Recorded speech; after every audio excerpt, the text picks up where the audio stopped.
Are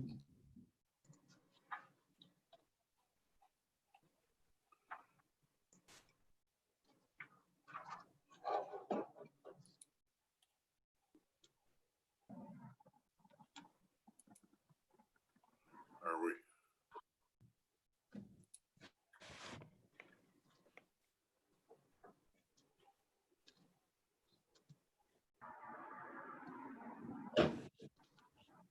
We are ready.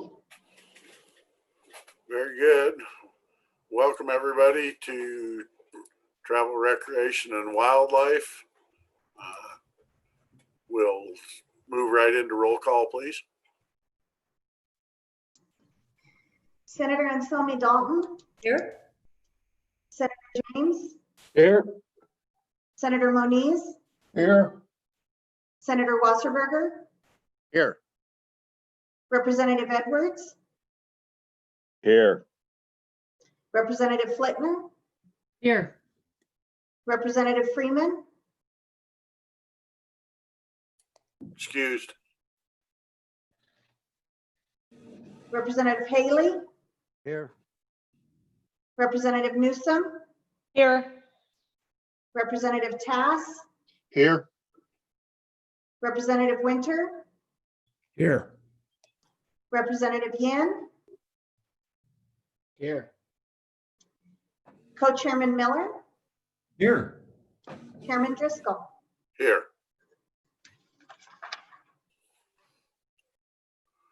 We have a quorum. We do.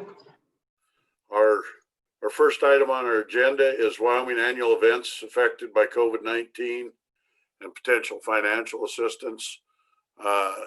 Small bit of background, Management Council tasked us with this. Numbers of events statewide, the ones that are probably the highest profile is the rodeos, which we all saw the announcement on, which was 6 rodeos, which is now turned into 5 because Cody's going ahead and running, but we'll talk about Cody as well.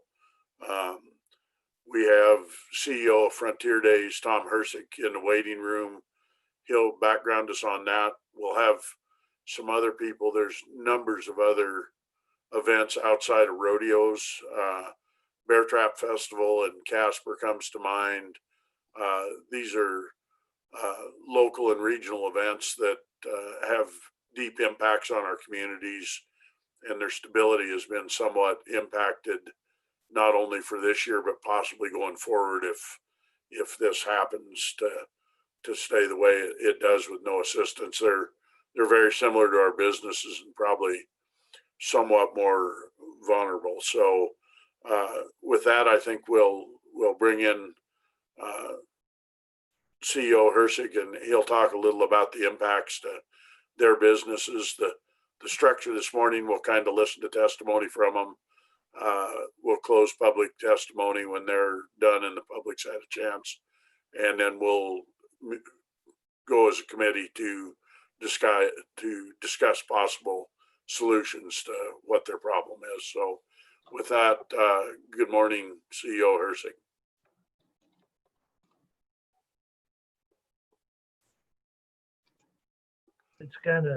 It's odd when you just get thrown in the meeting without knowing what you guys have been talking about. But I think, Mr. Chairman, from you, I think you kind of wanted me to explain kind of the ramifications to an event like Cheyenne Frontier Days of what all this means to us, especially financially. Look back about 3 months ago, our ticket sales were up about 13% on rodeo. We had a national TV contract to televise all of our rodeo. Our night shows were doing really well. We were getting ready to announce 2 more acts to fulfill our night shows, one being Maren Morris and the other being Cardi B, which Cardi B would have been a definite sellout for Cheyenne Frontier Days 3 short months ago. And here we are now. Definitely a different situation. One of the things that I think a lot of people don't know specifically about Cheyenne Frontier Days is our fairgrounds here are not city, county, or state maintained. They were built and maintained by the volunteers that have built Cheyenne Frontier Days into what it is today. those are huge costs. I don't know of another venue in the United States that was built without taxpayer dollars. We do have a couple county barns out here that were built when we had the fair out here that the taxpayers certainly did pay for. But the grandstands, everything else, was funded by the success of Cheyenne Frontier Days. So, my family's been involved in Cheyenne Frontier Days since day one. My great uncle was a co-founder of Cheyenne Frontier Days. So if you can't tell already, I'm extremely proud of this event, and I've got a lot of loyalty and really love what this event means to, the city of Cheyenne and the state of Wyoming. Some of the things that our rodeo does, our rodeo festival does, is there's 2,500 volunteers, and when you talk about volunteers, they're more than a workforce. They're the ones that are the ambassadors of Cheyenne Frontier Days. They take a lot of pride in building and producing Cheyenne Frontier Days, and they have a lot of decision making in this event. And they do. This is a great socialization piece for the volunteers throughout the year, where it gives them something to do to keep working on projects within the community. So it's a very valuable piece of our community. Our economic impact to the city of Cheyenne is estimated to be $27 million, about $40 million total to the whole state of Wyoming. We generate $1.2 million in state and local taxes. During the show, we create 302 full and part-time jobs, over $5 million in wage and salary distributions, $5.3 million spent on food and beverage in restaurants and bars, $5.1 million spent on overnight accommodations, $7.8 spent on recreation and entertainment, and $8.8 million spent on retail purchases, including grocery stores. That's the financial piece that we generate, but also as an organization, we donate to over 700 organizations throughout the year. Last year, we donated over $86,000 to all these, a lot of these local funds out there that really help the community out. We donate 9,500 tickets to military families. We give last year we gave out close to 60,000 in scholarships, and we gave out close to 25,000 from a crisis fund we've established for volunteers, which are members of our community that fall into hard times, whether that's financial, health, whatever may happen to them. We do help the community out through the volunteers that do struggle. I'm going to briefly just kind of tell you how we operate. Our total operating revenue is around $16 million, which sounds like an incredible amount. But our total operating expenses every year is about $15.5 million. So, we don't operate on a great margin, but that's not why we do it. We do it. Our mission is supporting the community by promoting Western heritage, encouraging economic success, and providing educational opportunities. So the money that we do make goes right back into investing into these grounds at Frontier Park, or to promoting more people to come to Wyoming next year. So, so our total net income, on a great year is about $1 million. I touched upon some of our charitable contributions. Our crisis fund throughout the history of it has given out over $350,000 total. Our scholarships, we've given out over $1 million in scholarships to local kids to continue their education. We also have an Old West Museum that preserves the heritage of Cheyenne Frontier Days and the Old West. So those are kind of the backgrounds of Cheyenne Frontier Days, kind of a one-on-one on where we are and how we got to where we are. I want to talk a little bit about financially what this COVID epidemic has done to us. Our expenses incurred to date to 2020 this year, we've spent about $1.6 million on this show. Our 2020 expenses that we paid in 2019, because we went on sale in 2019, we usually do. So we do have a lot of expenses, promoting tickets, marketing that occurred last year. That amount is about $226,000. Our 2020 expenses by the end of this year are expected to be an additional about $1.8 million.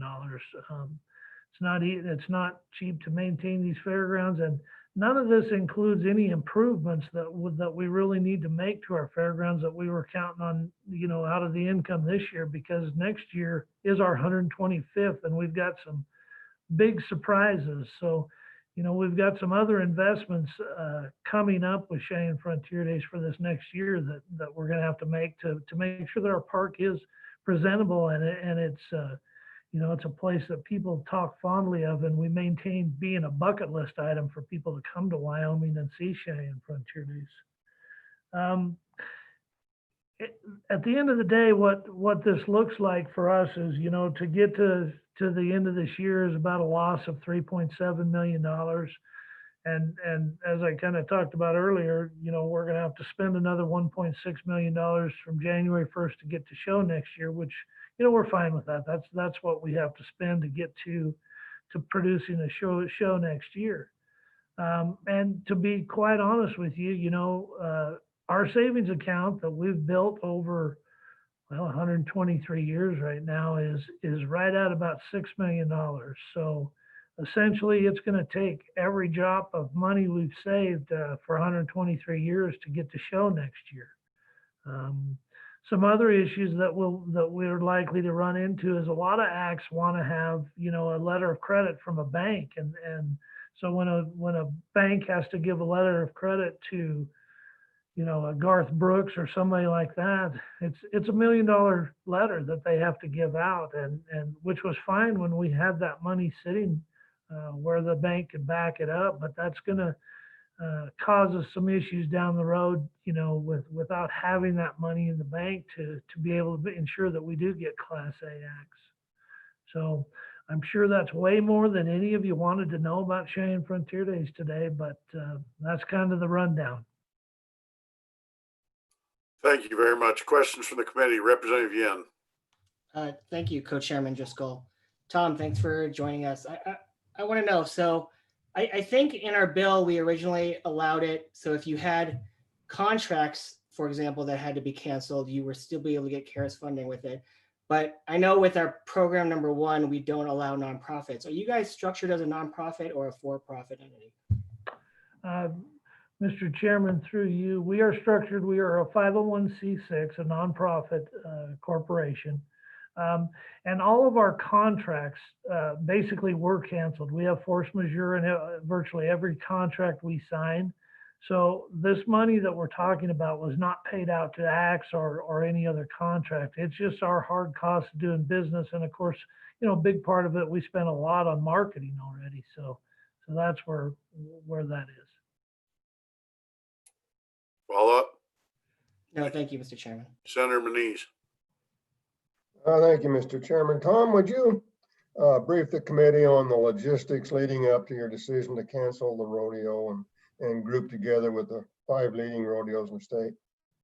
Absolutely, Mr. Chairman, through you.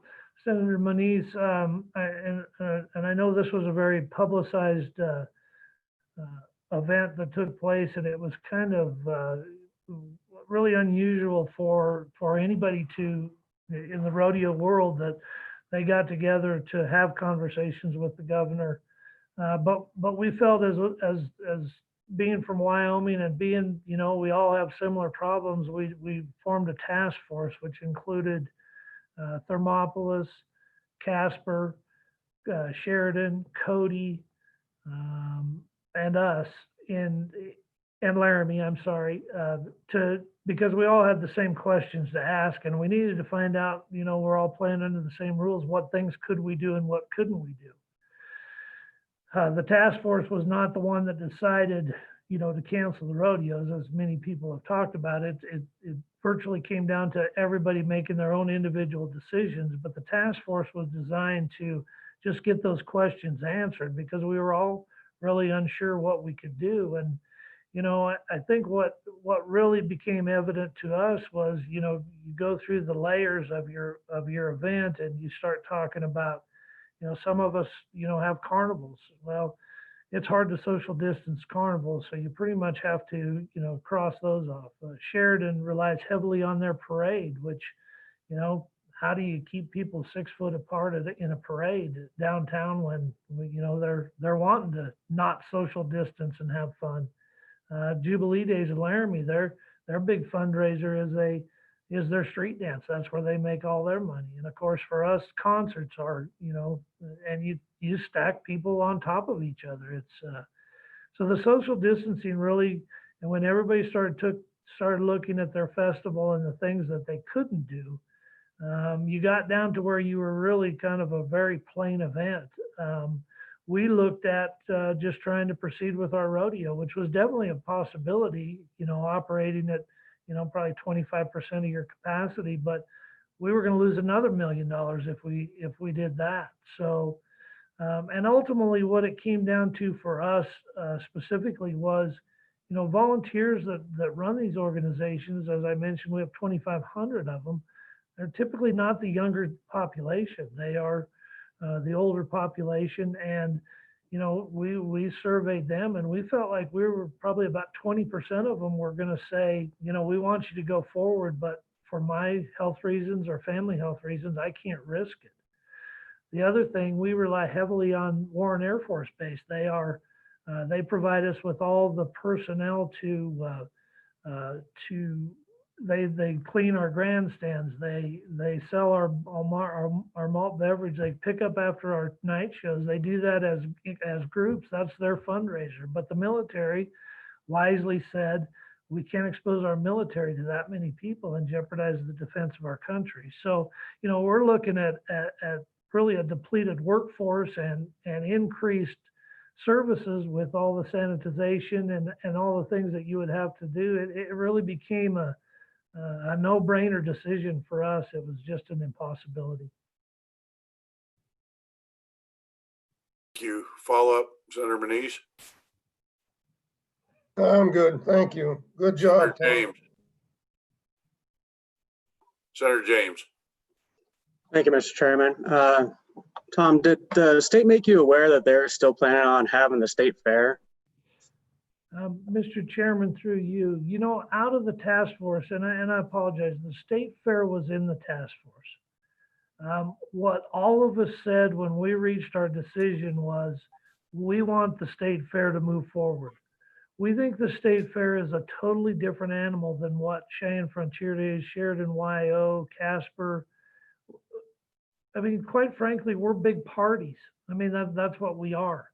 The state fair is an educational piece. It's for our kids in this community, and we all pledged our support to whatever we could do to make sure that the Wyoming State Fair, whether it became an all Wyoming event or whatever, we were all very passionate. We felt the Wyoming State Fair needed to take place. Follow up, Senator James. Thank you, Mr. Chairman. While it may be educational and everything, the concept is the safety of it. Is it still not large groups of people gathering in the same place, which is the same thing that the rodeos are? Mr. Chairman, through you, Senator James, one of the things that I would never profess to be a health expert. I don't know the health issues, and I mean, we're party planners. We would hope that the state fair could go on, but we also know that those conditions will be met by experts that know about that. I know that they have problems, with the social distancing, and hopefully they can accommodate that in some form or fashion. But I can't really weigh in on, the health aspects. That's really out of my wheelhouse.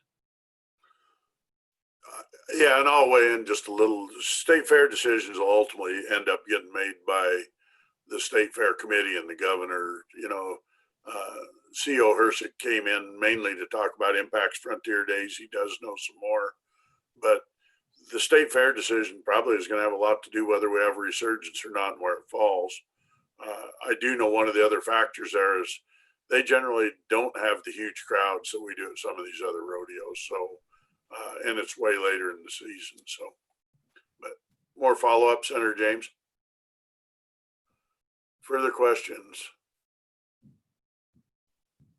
You scratching or asking questions, Senator Wasberger? Okay, I think we're pretty well through.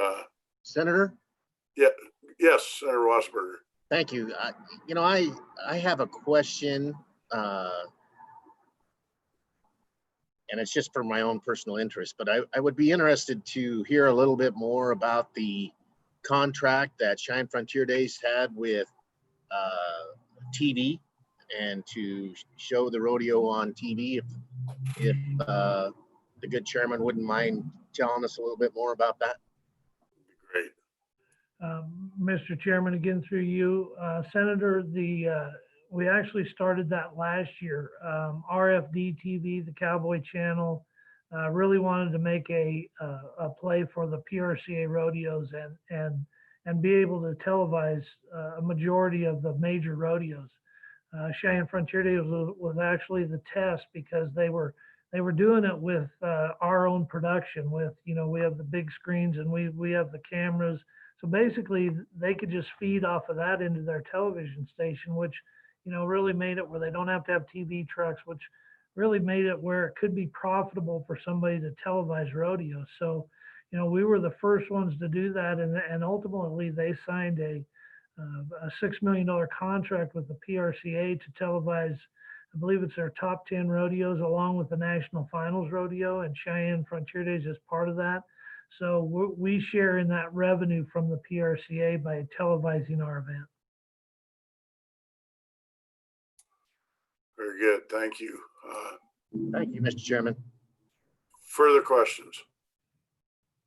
Very good. Thank you very much, Tom, and our condolences to you on the rodeo. I think we all suffer alongside you with you and the other rodeos we've lost. It's part of the face of Wyoming and pretty historical to lose them, and hopefully we can do something to make sure you come back bigger and better. So, Mr. Chairman, anytime somebody gets a little help, that's a great thing. I don't envy you guys' jobs. I mean, I know how difficult this is going to be, and you know, we're all going to come through this. We are the state of Wyoming, and we are strong, and we will all figure all this out. But I want to thank all of you for what you do for this state. thank you very much. I guess I'll ask Jill. We're chatting a little bit. Jill, do we have anyone else of the nonprofits testify? I think from your note, it looked like not. We have 5 people in the waiting room currently that would like to speak about this topic. Perfect. Let's let the first one in, and we'll Okay. continue First on one with I'll all let in. 5 of them. I'm going to let in Cindy Delancey from the Wyoming Business Alliance. Perfect.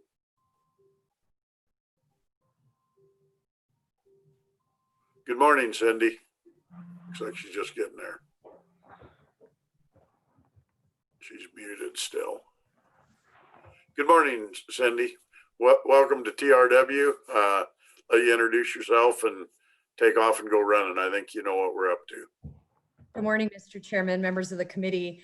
I'm Cindy Delancey. I'm the president of the Wyoming Business Alliance, and I want to thank you so much for taking this topic up on your agenda. Mr. Hersig did a wonderful job outlining some of the uniqueness of this situation for many people that plan large-scale events. As you know, the Wyoming Business Alliance and the Wyoming Heritage Foundation for over 37 years have hosted the premier event for the business community in Wyoming. And we're so fortunate to have been able to partner with Governor Gordon this past year and previous governors historically to really come together, bring the business community together, bring our policy makers, elected officials together to have the free exchange of ideas and really look at ways that we can continue to enhance and diversify and strengthen Wyoming's economy. Now, the COVID-19 situation certainly has changed our plans. Trying to plan anything from an event standpoint right now is very, very difficult. We do intend on moving forward with the business forum, the Governor's Business Forum this fall in November. We'll be starting on the 18th and 19th. However, it's going to look very different, not just because of the COVID, but because of the economic environment. Many of our events in Wyoming, large-scale events, are supported by our wonderful corporate citizens. Think about any large event in your community. There's businesses that are behind that event, you know, contributing resources to make the event a success. At a time when many businesses are struggling to make payroll, that is presented a unique set of challenges in addition to some of the health concerns in planning a large-scale event. So I just wanted to highlight to you that whatever ideas this committee has, the Wyoming Business Alliance and its members stand in strong support. We'd like to be a resource for you as you consider what options might be available, because these events really add to the fabric of all our communities and our state. And I think about the event that we host. People come from all over the country. We've had international guests. I'm sure many of you will recall last year we had Asian guests joining us. We've had Canadian guests, Mexican guests. You know, the Rocky Mountain region is well represented by business leaders, and the impact to the economy is enormous from these large-scale events. Now, in addition to that, many organizations exist with the purpose of putting on these events. I'm sure there'll be other speakers that highlight the same concerns that I'm highlighting, but you know, not only do we have that stimulation to our economy by hosting these events also serve for many nonprofits, such as the one that I have the honor of running. This is really our main source of fundraising activity. Thankfully, under the good leadership of our board, we are in a good place financially, that regardless of what happens with the forum, if there was some kind of resurgence that we were not able to move forward, this year we'll be okay.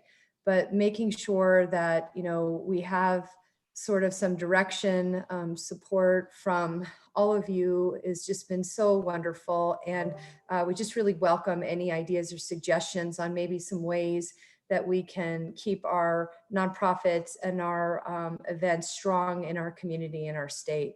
I'm sure many of you have seen the work that was done by the Joint Corporations Committee earlier this week as far as trying to resolve some uncertainty as far as the role of nonprofits being applicable for relief under House Bill 1004. That appears to be going to be resolved with a letter going to the Business Council. And I'm not sure what options this committee might be considering, but perhaps doing something along the lines of what the Joint Corporations Committee might be doing in round 2 and 3 of how House Bill 1004 might be rolled out could potentially be an option for this committee's consideration. So I know there's multiple people waiting to speak on this topic, Mr. Chairman. I think you understand where I'm coming from as far as really the need and necessity to be able to continue on with these events for the overall strength of our state, no matter what the event is, whether it's rodeo, which again adds so much to our Western custom and culture, whether it's a business event, whether it's a suicide prevention conference. All these conferences really add value to our state as a whole, and really, really appreciate the committee trying to find ways to help those of us that organize these events to be able to continue. So with that, Mr. Chairman, I appreciate the time and opportunity to visit with you and your committee. Thank you. Thank you so much. Great presentation. Questions for Ms. Delancey? Must have done a great job. Looks like no questions. Thank you. Have a wonderful day. All right, Jill, can we let our next presenter in? The next presenter will be Wendy Bredehoft. I think I'm saying that correctly, with the Wyoming Arts Alliance.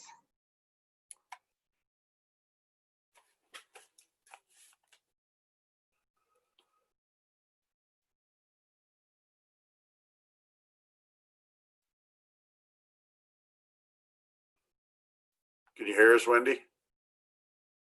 Welcome, Wendy. She's on mute.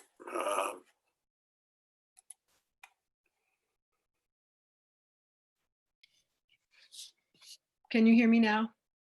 We can. Welcome. Welcome. Thank you very much, sir. On mute.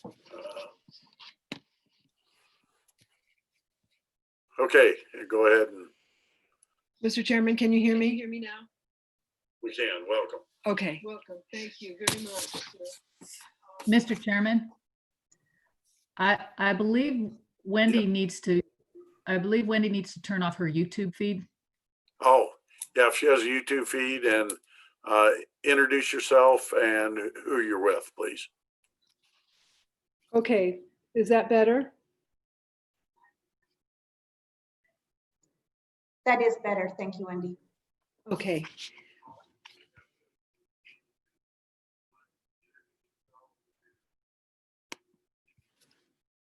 Okay, Mr. Chairman, members of the committee, my name is Wendy Bradyhoft, and I am here today as the board president of the Wyoming Arts Alliance, which is a statewide nonprofit organization representing the interests of Wyoming's arts and cultural organizations and individuals. Thank you for this opportunity to testify about the impacts of COVID-19 on this important sector of Wyoming, including creative for-profit and nonprofit entities, and the individuals whose livelihood adds so much value and meaning to our quality of life in this state, particularly in hard times. Cultural events in Wyoming are unique portraits of communities and their people. They are also fundamental drivers of revenue into those places, not only for the organizations that plan and manage the many festivals, museums, exhibitions, and other cultural activities that we look forward to each year, but for the communities as a whole. Our tourism industries, restaurants, hotels, and many community businesses have come to rely on the influx of visitors who come to our cities and towns to participate in the diversity of cultural offerings each year. We are a state that takes great pride in the great creative individuals who live and work here, for the value they add to our lives through their ability to tell our stories, to entertain us, and capture the very essence of why we choose to live in this great state. Unfortunately, COVID-19 related event cancellations this spring have already drained away millions of dollars in critical revenue for nonprofit organizations, dealing a devastating blow to the organizations, individuals, and communities that rely on these dollars. This will continue through the critical summer season and on into the fall. Here's a sample of events that have been canceled or closed. Grand Encampment Cowboy Gathering in Encampment, Grand Teton Music Festival in Jackson, Cheyenne Civic Center Summer Series, Grand Targhee Music Festival, the Nicolason Art Museum in Casper, the Buffalo Bill Center of the West in Cody, Oyster Ridge Music Festival in Kemmerer, Wyoming State Barbecue Championship and Bluegrass Festival in Worland, and the National Museum of Wildlife Art in Jackson. For these organizations and events, and many others like them, the loss of income will be crushing. The Wyoming Arts Council has already distributed the $410,000 of federal CARES Act funds allocated to our state through the National Endowment for the Arts to 46 Wyoming nonprofit cultural organizations. But these funds account for a very small percentage of the overall lost income for arts organizations across the state. And the countless individual artists who participate in the programs presented by our nonprofit cultural organizations and have been personally impacted as small business people. The Wyoming Arts Alliance asks that you support the actions taken by the Corporations Committee on Wednesday evening this week to ensure that Wyoming's CARES Act funds are made available to nonprofit organizations in Wyoming. That is the first big step to be taken, and we appreciate the direction that that is moving. As the legislative committee tasked with oversight of the state's cultural resources, The Arts Alliance asks for your assistance in making sure that our 501c3 cultural organizations are recognized for their contributions to the well-being of our communities and citizenry. It is easy for these smaller local organizations to be overlooked as you wrestle with funding distribution formulas. Yet these are the entities that put on the events that get to the heart and soul of who we are as a state. And as 501c3s, they come under the same stringent stipulations as much larger nonprofit entities when competing for funds. In fact, a review of criteria for funding support through the Wyoming Arts Council, the Wyoming Cultural Trust Fund, the State Historic Preservation Office, and the Wyoming Humanities Council indicates that cultural applicants, at the very least, must demonstrate community impact and public benefit, diversity, equity, and inclusion, accessibility, community support and recognition, and meet their organizational mission and goals within prudent budgets.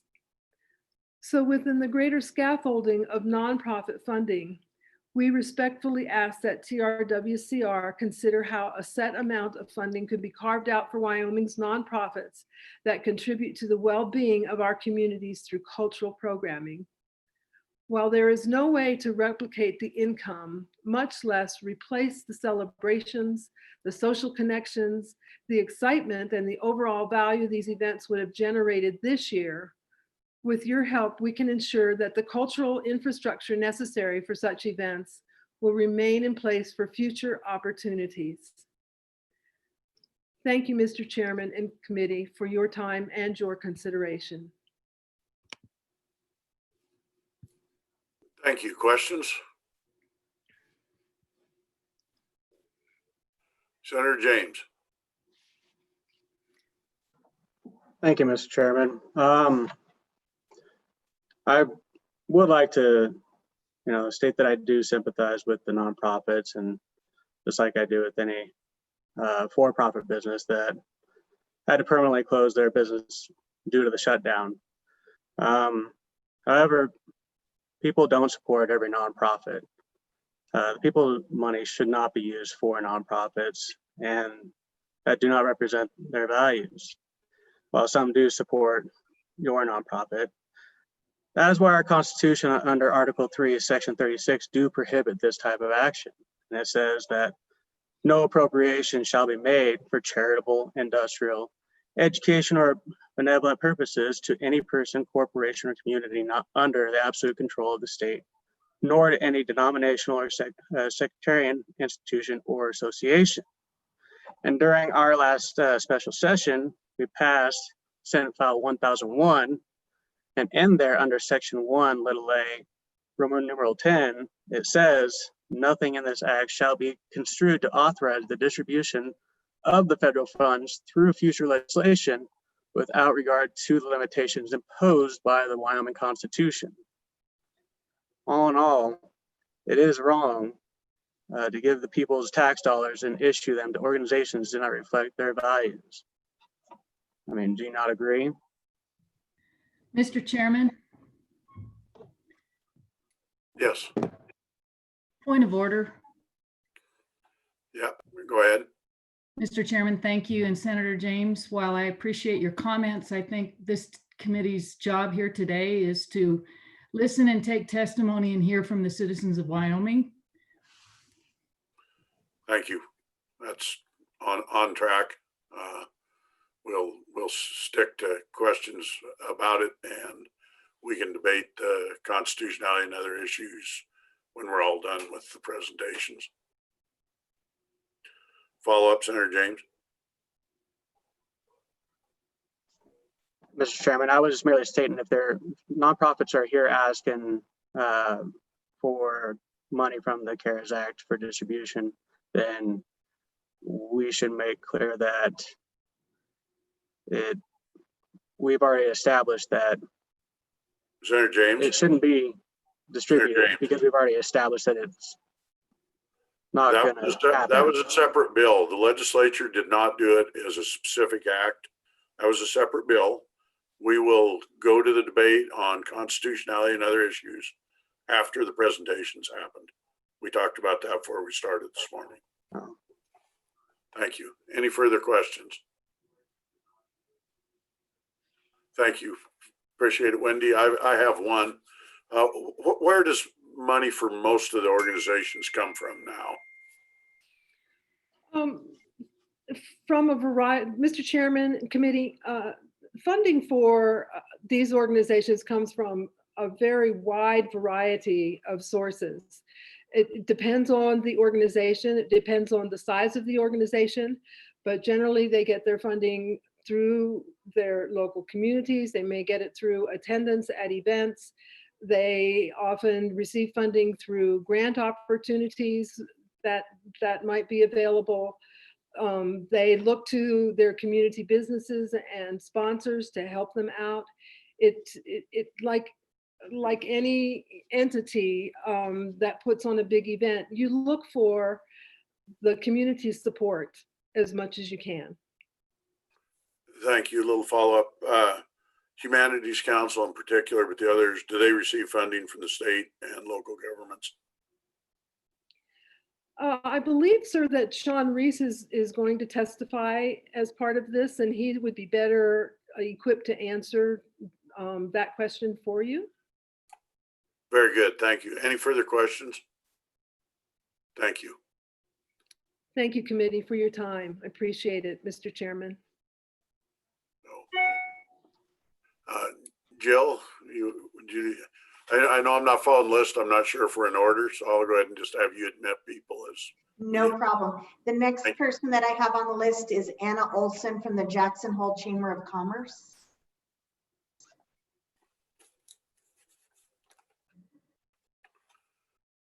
Is she on?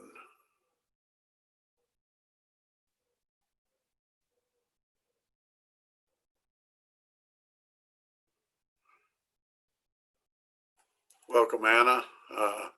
You're muted as of yet. There we go. Welcome, Anna. Welcome to TRW committee, and we'll, if you've been watching, we'll just run you right in and let you do your presentation, please. Thank you. Thank you, Chairman Driscoll and committee. Thanks for taking the time to have public comment this morning. My name's Anna Olson. I'm the President CEO of the Jackson Hole Chamber of Commerce up in Teton County. And I just want to bring to your attention some events that have actually already been cancelled and the economic impact that that did have on our community. With COVID-19 effectively starting and the bill starting March 1st, as some of you know, March is still an incredibly important month for our winter economic business here. And for those, I just want to make aware to the committee that we did cancel the 42nd annual hill climb. We did cancel the annual Rendezvous Music Festival. Both of those in March were occupancy normal last year. And a lot of you do know Jackson. We have approximately 10,000 beds here. We operated at last year 93% occupancy for the entire hotel bedroom, occupancy here. And that weekend for 2020 was 18%. And then we also had a 60% occupancy from a previous year down to 10% on those weekends. Going into May, we canceled Old West Days, which also includes the $1 Million Music Festival on Memorial Day. We had a 10% occupancy, we had a 30% occupancy on Memorial Day, which was higher than we hoped for, to be honest, down from 70% the year before. We have already canceled the Jackson Hole Food and Wine Festival, which will be June the 25th through the June 27th. There are other events like the lady previously mentioned, such as the music festival and many others. But I'm really here to talk about the economic impact of canceling events, because these events, just so you know, the ones that I've given you examples of are actually operated by different organizations. Some are 501c3s, some are 501c6s, and some are for profit. But the point I want to establish is tourism destination events are a collaboration. That's what makes them so successful. And you can tell if you're operating at 93% occupancy why we run events. We run events to draw people to the state of Wyoming and deliver sales tax. And of course, it helps our local economy. So I just want to point out that it is important for many, many events. And I really do ask you to support, as previous speakers have, allowing language, whether it is through a letter or some other process, to support the nonprofits, C3s, C6s, to receive the funding, because the point of events is to drive economic impact. And that's how we use them in Jackson, as in many places. But because we're a tourism destination, we have the capacity to use them to drive enormous occupancies and everything that trickles down from that. And I'm really going to leave my comment to that. I really appreciate the chance to say this. Looking forward, there will be more impacts. And some of you know, obviously, you know, in Jackson, we look at spring and fall as times as when we're trying to drive new economic opportunity. And so, you know, this window that we have right now where people did have to cancel because we didn't know the, you know, where the virus would be impacting us, and we still don't, you know, it is very, very hard to run events without long lead time and without the opportunity to market them. And I understand why people are canceling them based on the information that we have. And we will face those decisions soon for our fall events. These things do have to take time to be organized. Thank you very much, Chairman and committee, for taking my comments. Questions from the committee? Senator James. Thank you, Mr. Chairman. Ms. Olson, do you think the stay-at-home orders from the county officials had anything to do with the cancellation of all these events?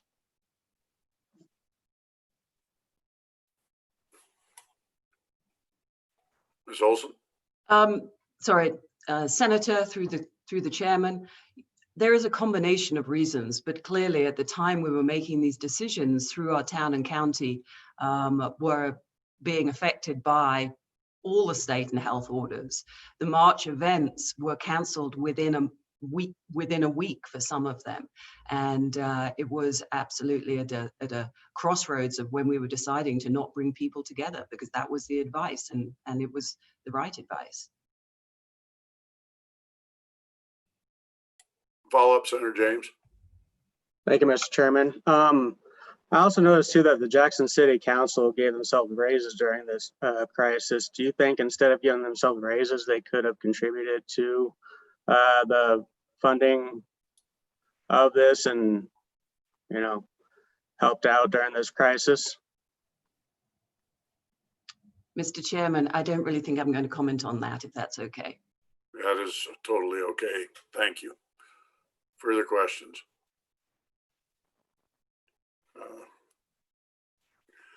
Very good. I guess I have one, would be your thoughts on a method to backfill this with COVID funds. Do you have any specific thoughts of what would be an equitable way to come up with this? I realize the bills we did some, and corporations will primarily be handling this, but you know, we're not going to compete with corporations on 501c3s. But the good ideas will transfer through into some of what we do. If you've got a thought, I'd sure appreciate hearing it. Thank you, Mr. Chairman. Absolutely. I think each event certainly has a P&L. They certainly do here. And the event organizer could absolutely look at what costs were lost, you know, what opportunity costs were lost, what hard costs were lost for the event itself. And I think they should be allowed to put those to you, just like a business operating, you know, through the first phase, applying for funding. I mean, each event has lost. And if you are, whatever tax status you are, that is a very easy business proposition to put to you. For instance, Old West Days, you know, we run with a P&L. Now, we don't run it to make money, we run it to drive economic impact. impact. But the fact that it was cancelled had economic impact on the organizer. And that can be shown very clearly. So I think that the organizers of those events should be allowed to apply for their losses. You know, ultimately, the economic impact in each community for the loss of the event could potentially be something that we know that we've got sales tax, we know we have occupancy, but it will be difficult. I'll be very honest, Mr. Chairman, that, you know, how do you reach into that area? But I certainly think the organizations running the events should be allowed to have their losses covered so they can be stronger and prepared for doing it again, which we will need. Thank you very much. Mr. Now, Chairman. this is totally outside of your area, but you seem to have a grasp on. Any idea of the number of dollars that we could potentially be looking at?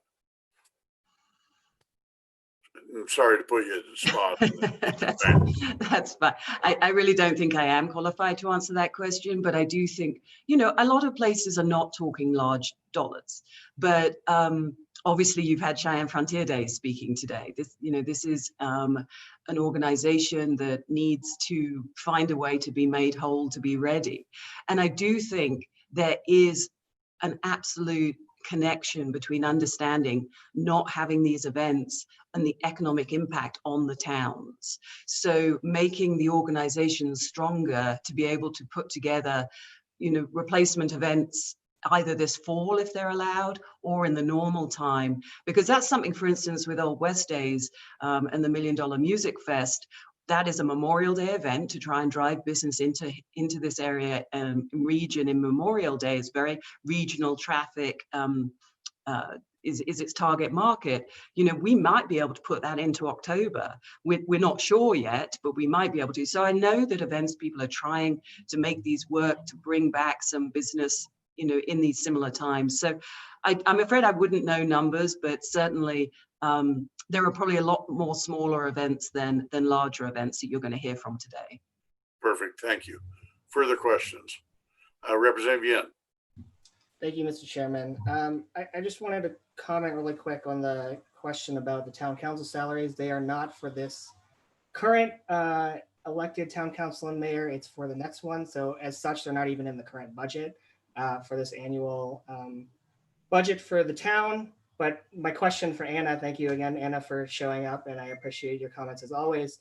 Do you think that ensuring these organizations to put on events for future years is important for the tourism economy in Teton County? Mr. Chair, absolutely. There is a lot of history now with the events, certainly in March. Snow Devils put on the Jackson Hill Climb. You know, they donate hundreds of thousands into our community because of that. Again, they don't run it as a for-profit, but they do contribute back to the community through it.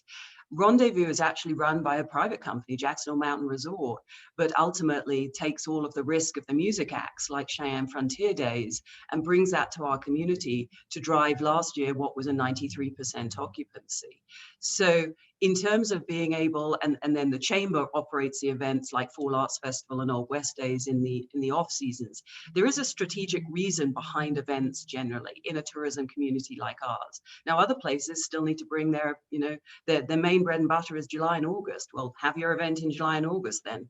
But for us, we've definitely been pushing these events into the spring and fall that are economic drivers, and making sure that we can continue that, making sure the events can continue is critical, yes.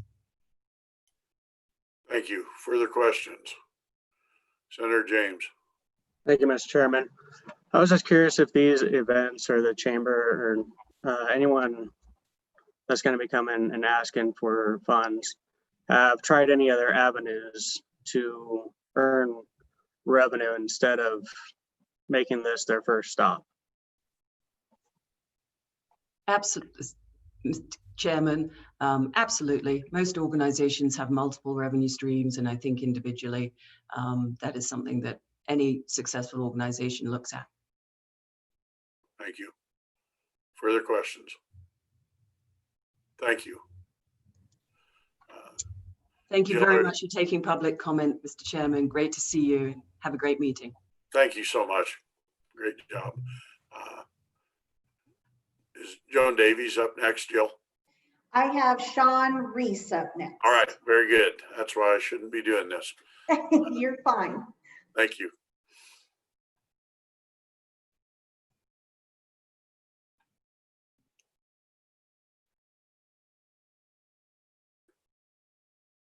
He's Mr. Chairman, good morning. welcome, Mr. Reese. Look forward to your testimony. It's good to see you. Well, thank you. It's good to see you as well. I appreciate this topic very much this morning. Thank you. I think there are three main areas that I'd like to cover and be respectful of the time and the other topics on your agenda. But first, as a reminder of who the Wyoming Humanities are, and again, I'm Sean Reese. I'm the Chief Operating Officer for Wyoming Humanities. We were the first state humanities council to be formed 50 years ago, in 1970. We were formed at the leadership of historian T.A. Larson, who had joined forces with the Stock Growers Association, wool growers, county extension offices, and other groups, the hope to provide cultural opportunities in Wyoming's rural areas. We perfected the model for state humanity councils, and now every state and territory has one. We are an organization that is designed to bring a humanities perspective to the issues of the day. And so we're an organization that is constantly evolving to be responsive to help provide lifelong learning, critical thinking, civics and democracy, cultural awareness, expanding the Wyoming narrative, engagement, community engagement to Wyoming small towns. And in particular, our focus most recently has been in growing this important economic sector, the cultural and creative sector, which pre-COVID was, it employed nearly 12,000 people and represented about 3% of the state's GDP. And we think it has a great opportunity to rebound and grow even more significantly and be a larger driver in Wyoming's economy. Our funding is approximately 60% federal funding, and that federal funding requires a cost share of the exact amount. We realize that cost share through private donations, which equals about 30% of our budget. And then we also do receive some state funding, which is a little more than 10% of our budget, all of which is passed through to Wyoming small towns and organizations that provide public programming along the lines of the lifelong learning and promoting civics and democracy and expanding the Wyoming's narrative. Those grants average about $4,250. But what is important for us is that those local organizations, whether it's a library in Savory or Moorcroft, or an arts organization in the Bighorn Basin or wherever, the economic activity generated by those local organizations generates about $4.60 for every $1 that we put towards those organizations. So it's our budget is diversified, but just like everyone else, we're concerned about the economic consequences of COVID-19 and what will happen with our donations and those sorts of things. We have recently received funding from the National Endowment of the Humanities, $400,000 for CARES funding relief for nonprofit organizations that provide humanities programming. We have gotten all of that money out the door. In total, the funding that we received from the National Endowment for the Humanities for these CARES grants represents only about 2% of the annual operating budgets of these local organizations.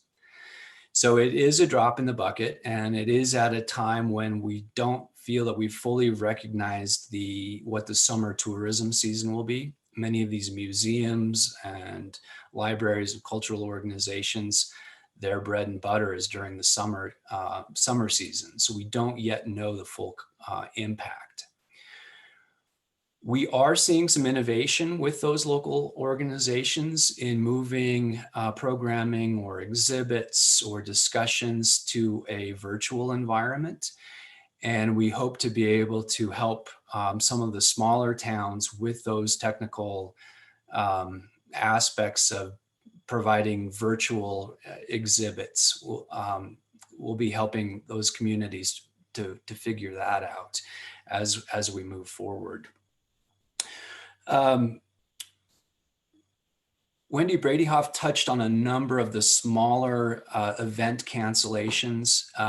There are a number that we have seen as well. And again, we've seen some very great creativity coming forward in terms of getting events online and digital.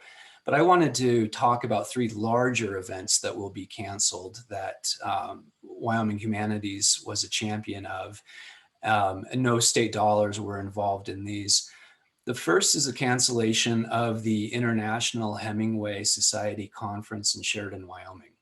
So every 2 years, the International Hemingway Society, which is a group of Hemingway fanatics and scholars, they meet either in the Western Hemisphere or the Eastern Hemisphere. I think Paris might have been one of their more recent conferences.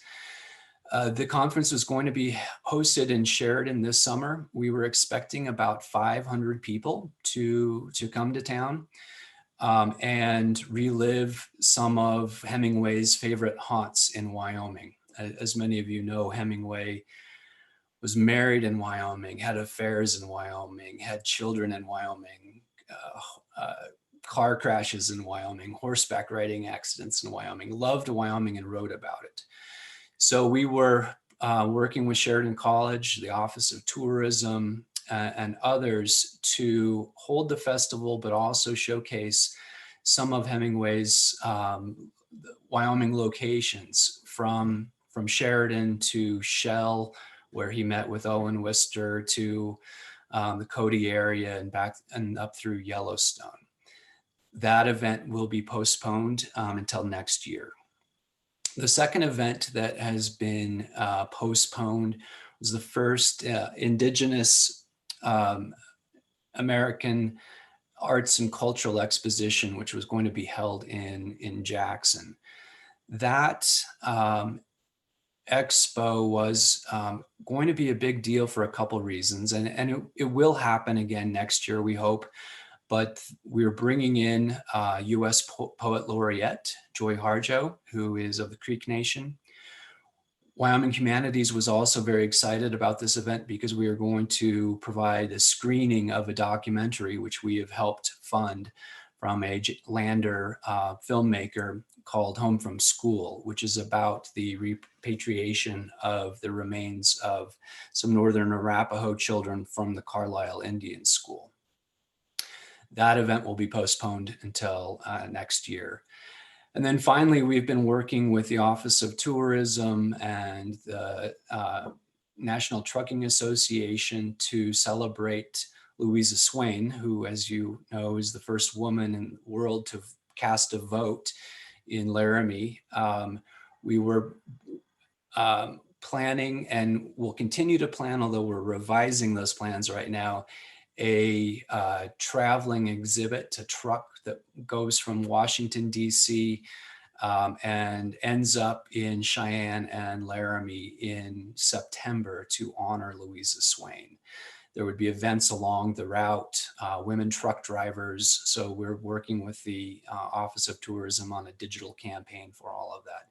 So we've had to alter plans for that. It's not going to be as involved of a tour as it was initially, but we hope that will still come to fruition. Those are the some of the more significant events that we've had to postpone or remedy. The last thing I'd like to mention to you, Mr. Chairman, and members of the committee, and you have a document that we've sent through LSO.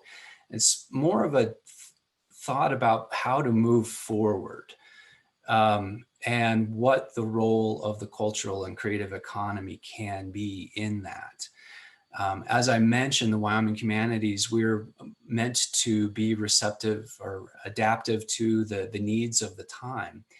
And I think when we think about the role of arts and culture in the economy, it's certainly jobs, the 1,200 we had before COVID, sales tax, the GDP, but it's also about the innovation and skills that technology companies need, or the evolving economy will require. We also feel that there's great opportunity for Wyoming as people in urban areas may be rethinking the value of living in urban areas. They're going to be looking to rural areas, and the cultural and creative economy is going to be important for that attraction of this new workforce who can work from anywhere and have a lot of experience now. Besides innovation and the soft skills that humanities and arts provide, and the rural attraction that we have, we also think that Wyoming can redefine how it values its wealth. Certainly, we've got tremendous mineral wealth, tremendous natural resource wealth. But for a rural economy to be dynamic, we also need to think about intellectual wealth, cultural wealth, social wealth, political wealth. And Wyoming Humanities and our partner organizations, the Arts Council, the Arts Alliance, and others, we have a vested interest in this, and we would very much appreciate the opportunities to work with the legislature and the executive branch and really try to harness Wyoming's strengths to get through this time. We've got some incredible a sense of identity, incredible sense of community, our connection to the land, our persistence, our ability to manage change. These are all inherent strengths in the Wyoming character. And we feel we can help harness those strengths and reimagine what Wyoming can look like on the flip side of all of this. So thank you, Mr. Chairman. I'd be happy to answer any questions. Questions for Mr. Reese? Representative Yin. Thank you, Mr. Chairman. Thank you, Mr. Reese, for being here. I'm glad that you highlighted how many people work in the arts and humanities sector. 1,200 people is quite not a negligible number. I was wondering if you have a feeling for how many people, or maybe like what percentage of the sector has been laid off due to COVID. Mr. Chairman, Representative Yin, I don't know what that sector looks like yet. Because we are so interconnected in with travel and tourism and heritage tourism, I think that some of the numbers that Director Schober may show in the travel industry may be somewhat reflective of what's happening in the arts and cultural economy, because they are so intertwined. But I think we do need to understand better what the impact is. And I think that impact is going to continue to evolve with a decline in sales tax, donations. Many of these organizations rely on donors, and what that will look like moving forward, we don't know. So I think the impact right now, I don't know, but I think it's going to continue to change over time, and it's going to be rough for a while. Further questions? Senator James. Thank you, Mr. Chairman. Mr. Reese, in looking at your website, it appears with the logo and everything that you guys are like a branch of the Department of Tourism, and because you have the Think Why and that type of thing. Is that the case here? Or are you guys like a branch of the tourism or department? Or I mean, how's that working? Or are you just partnered with them, or like, can you explain that for me, please? Yes, thank you, Mr. Chairman, Senator James. We are not a branch of the Office of Tourism, but they are one of our strongest partners. Again, because arts and culture are so intertwined with the tourism industry. It, like many others, we are taking advantage of a very fortuitous abbreviation for Wyoming, WHY, and using that in our marketing that was developed independent of the That's Why. But for us, it's a great slogan to express what we're about, which is big ideas that matter. Thank you. Further questions? Follow up, Senator James. Thank you, Mr. Chairman. So is that, do you guys purchase or pay for the use of that? Or how does that work? Or do they just let you use that part of it? Or how does that work out for the use of that? Mr. Chairman, Senator James, the logo is ours. It is not the same as That's Why. Our logo is Think Why. It doesn't look the same, and it has only the common denominator of using the WY, but it is our logo, which we have paid for to be developed. Thank you. Further questions? Further question. Thank you, Mr. Reese. Thank you. Jill, who do we have next? Our last person on this topic is Joan Davies from the Casper Civic Corral. So if you want to hold on one moment, I will let her in.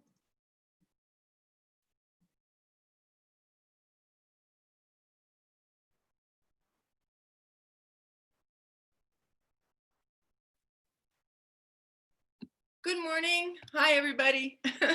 Good morning, Joan. Could you identify yourself and take off running, please? Sure. Can you, my name is Joan Davies. I am the president of Casper Civic Corral.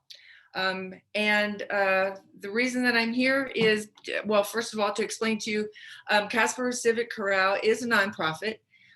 We're entering into our 49th season. I am the newly elected president.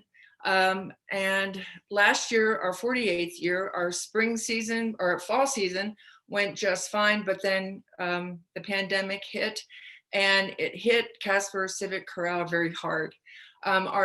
We have three different ways of raising revenue.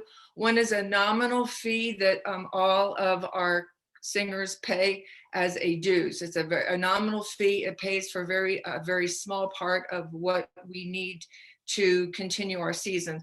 The second revenue raising that we do is through concerts. We have two main concerts that we do every year.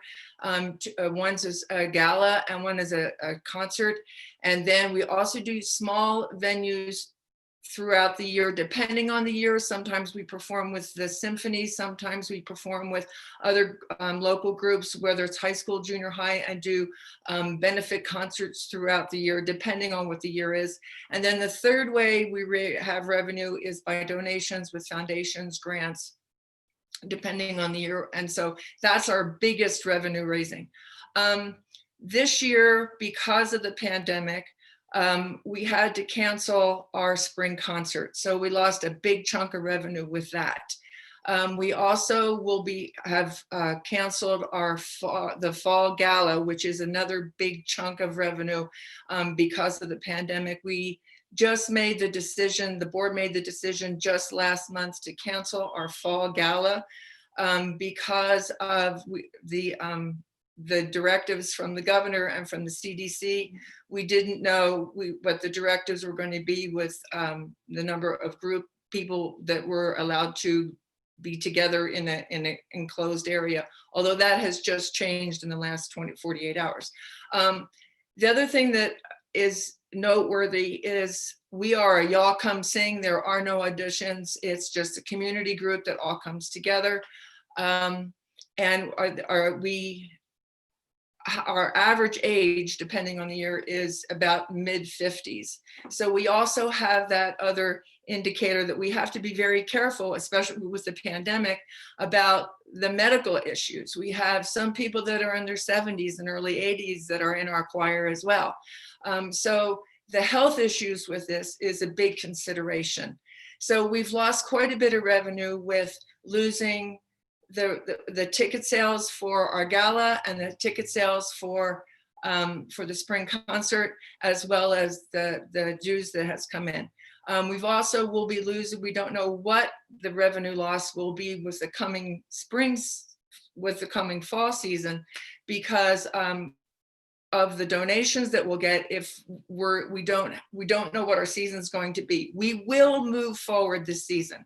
We know we are going to move forward, but we don't know how many people will feel safe and comfortable to be able to come to rehearsal. Plus, there's still a lot of research being done out there about the safety of singing. There's research coming in, but again, we have to be very careful about the health of the people in our group. We also need to be very cognizant about the health of the people that are coming in as audience members. As we do move forward, we don't know how many people in our group are going to feel safe to come to a rehearsal. So we're projecting that our numbers for at least the fall season will be down probably about 50%. So there goes the dues, plus how many people in the community will be willing to donate if our numbers go down. How many places will we be able to perform? We do a lot of going out into the community to perform, and we go to the hospital and perform there. Is that going to be able to be possible? We also go to nursing homes and assisted living and perform there. Is that going to be possible? We don't know yet what our season is going to look like. We want to be, we want to respect CDC guidelines. We want to respect the governor's guidelines. So everything is very, very shaky right now. We are going to move forward. We don't know what it's going to look like. But we need to have the funding to move forward, but we don't know how much we're going to be getting in from people who have donated before if our season is smaller. And we are going to move forward. We just don't know how it's going to look, but we know we've lost so far. Our revenue loss is between $7,000 and $8,000 so far. So that's kind of where we're looking at to kind of help us fill in the gaps so that we can bridge the gap for this fall season. And who knows what's going to happen for the spring. We don't know how open things are going to be. We don't know how safe it's going to be, but we're going to move this forward, but we just are asking for a little bit of help to bridge that gap between now and what is going to happen in the spring. So thank you for listening to me. And if you have any questions, thank you. Thank you. Questions for Ms. Davies? Questions? Very good. Thank you. Thank you for your time. Very nice.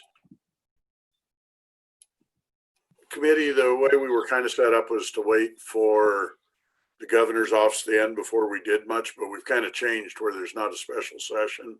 So unless there's objection, I think let's go ahead and visit about possible tracks this committee might take, knowing full well that corporations took up the 501c3s. So we're kind of looking at, do we want to do a letter to support what they've done or go a different route? And then also to look at some of these events that are C6s. And for the committee that doesn't know, C6s are set up to be able to be political and lobby. So we need to talk about it. If we're going to try to provide aid, how we go about doing it. Do we do it as a organizational group, or do we do it as events only and look at it from the standpoint of events?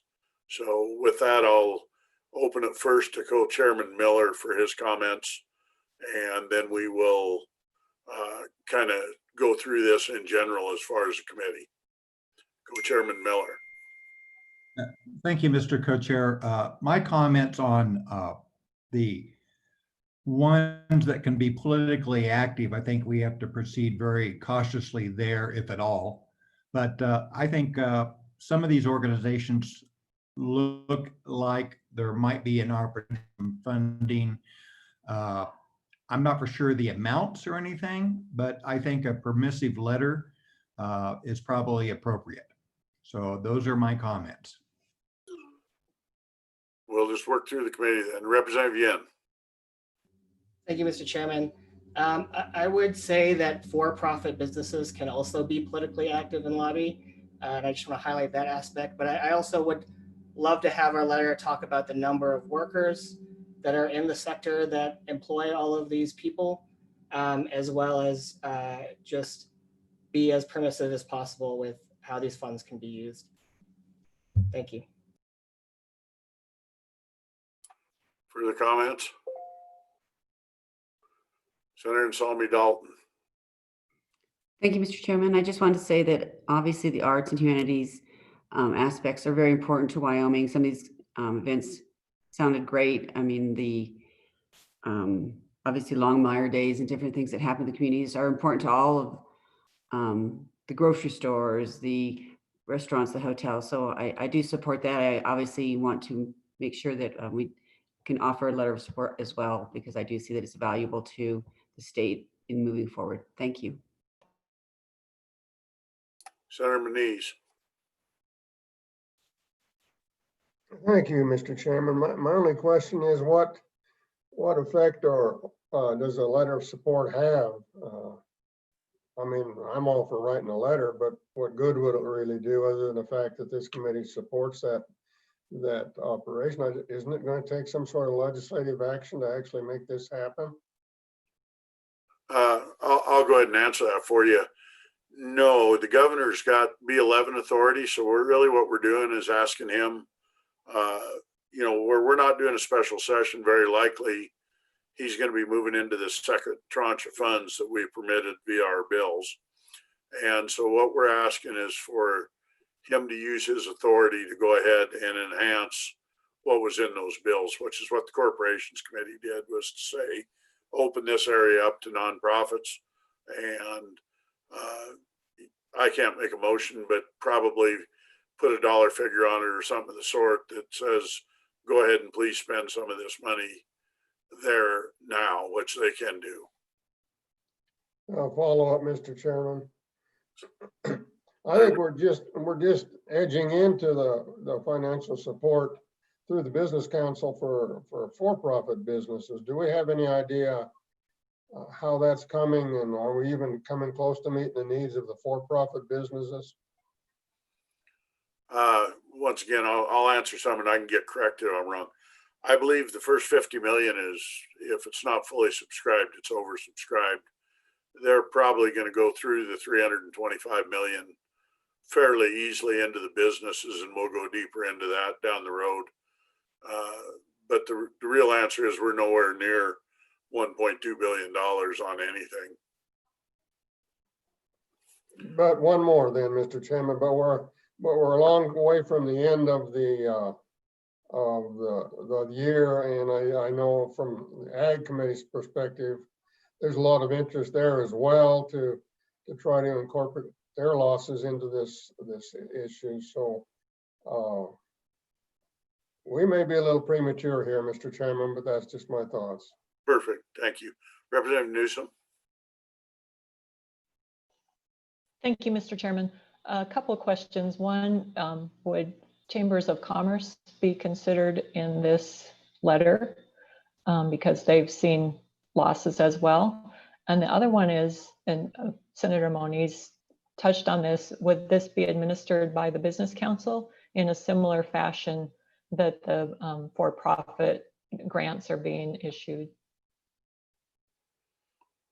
Okay, that's somewhat up to us. We can put it in the letter, however it goes. And I hope that's all right at the committee that I'm answering part of these, because I do know some. So no, that would go into the letter. Yes, it would be the Business Council. As far as what I know from the governor's office, they'll testify last today, and I think they'll answer some more of these questions. One is we specifically did not include nonprofits, so I'm not positive on the methodology to get money to them on the 501c3s, although the governor's got pretty good latitude on that. And we do have time, you know, we've got another meeting coming up, which we'll talk about today. And there is time to get bill drafts ready. I am sure there's going to be a special session sometime before the general session comes. So further questions, Senator James. Thank you, Mr. Chairman. If this letter isn't saying that he should follow the Constitution, I don't want my name on there. I would specifically like my name taken off of there, actually. Senator James, committee actions, you'll get a no vote. That's actually how the committee works, is we vote and your dissatisfaction with the letter or what it is shown in a no vote. And that's how this works. There is no removing your name. There isn't anything. You are more than welcome to make your comments and state your dissatisfaction. But the way the legislature works is we vote yes or we vote no. And that vote is reflected in our action and what goes forward, and also is reflected in the minutes of the meeting. Okay. So action comes from the committee. Representative Freeman. Thank you, Mr. Chairman. I think that a letter is good, and I echo your comments that the Corporations Committee would have a better idea of what to propose to the governor, and the governor also has that. But I think you have to remember that nonprofits play a very significant role in Wyoming and to grow Wyoming. You can think about your mental health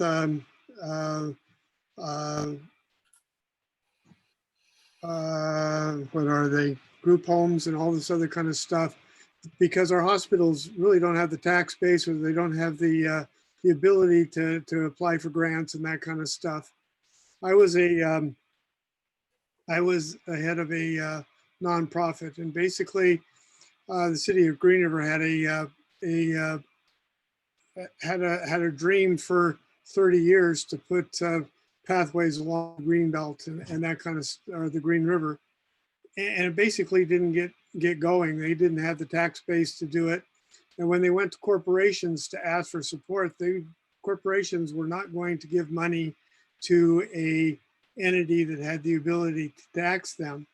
So me and my friends, we got together and we formed a nonprofit. The corporations were more than willing to give money to us. We were able to secure that the money was not going to be reappropriated agency.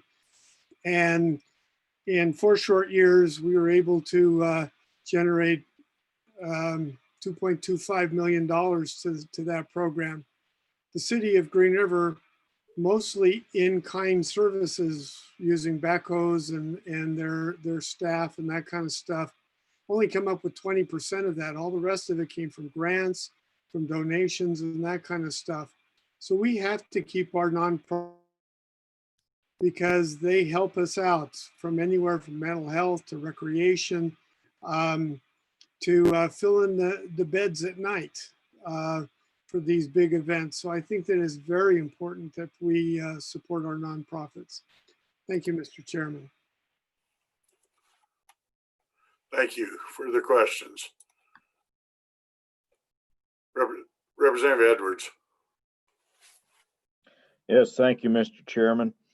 I would agree with Senator Moniz that the for-profit businesses ought to be taken care of first, those that have an actual need and can show losses from the coronavirus, and then you work your way down to those that are the nonprofits. I think should be after we've spent money, and there's, in both cases, I think you have those that are a real stretch that were not hurt, or as some of them where they closed down their organizations on their own without government telling them they needed to. And I think that would be up to the governor, but I'd hope that he would open it up so that he would enlarge the pot for the profit organizations. Thank you. Representative Newsom. Thank you, Mr. Chairman. Has the corporation's letter been drafted yet? And is there a place that we can see that letter? I'm not positive of that one. I know they made a motion to do one, have not seen it yet.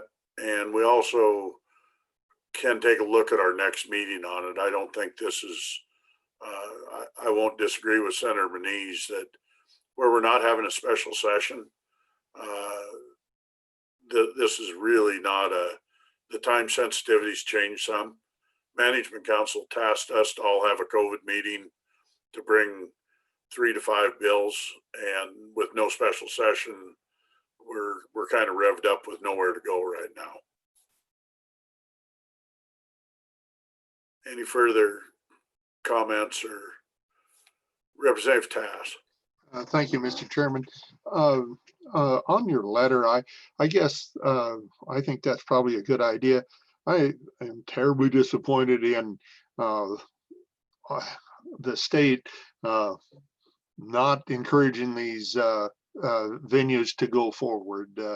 I think we need to somehow or another not only show our support for these venues, nonprofits and profits, whatever, that personally I feel this virus thing has been overblown to the point that everybody's running scared. And I think if there would be some way that your letter could be slanted a little bit towards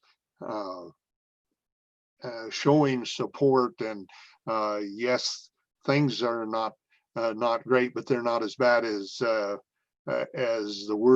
worried people are trying to portray, and that we encourage these small activities and around the towns to please go forward and show them support is kind of my opinion. Thanks. Further comments? Representative Flintner. Mr. Chairman, thank you. And just so the committee knows, I had a question after I'd heard from Chairman Hersig, so I sent him a message. And this is just an example, but while Cheyenne Frontier Days is a nonprofit, they did pay $70,000 in taxes last year.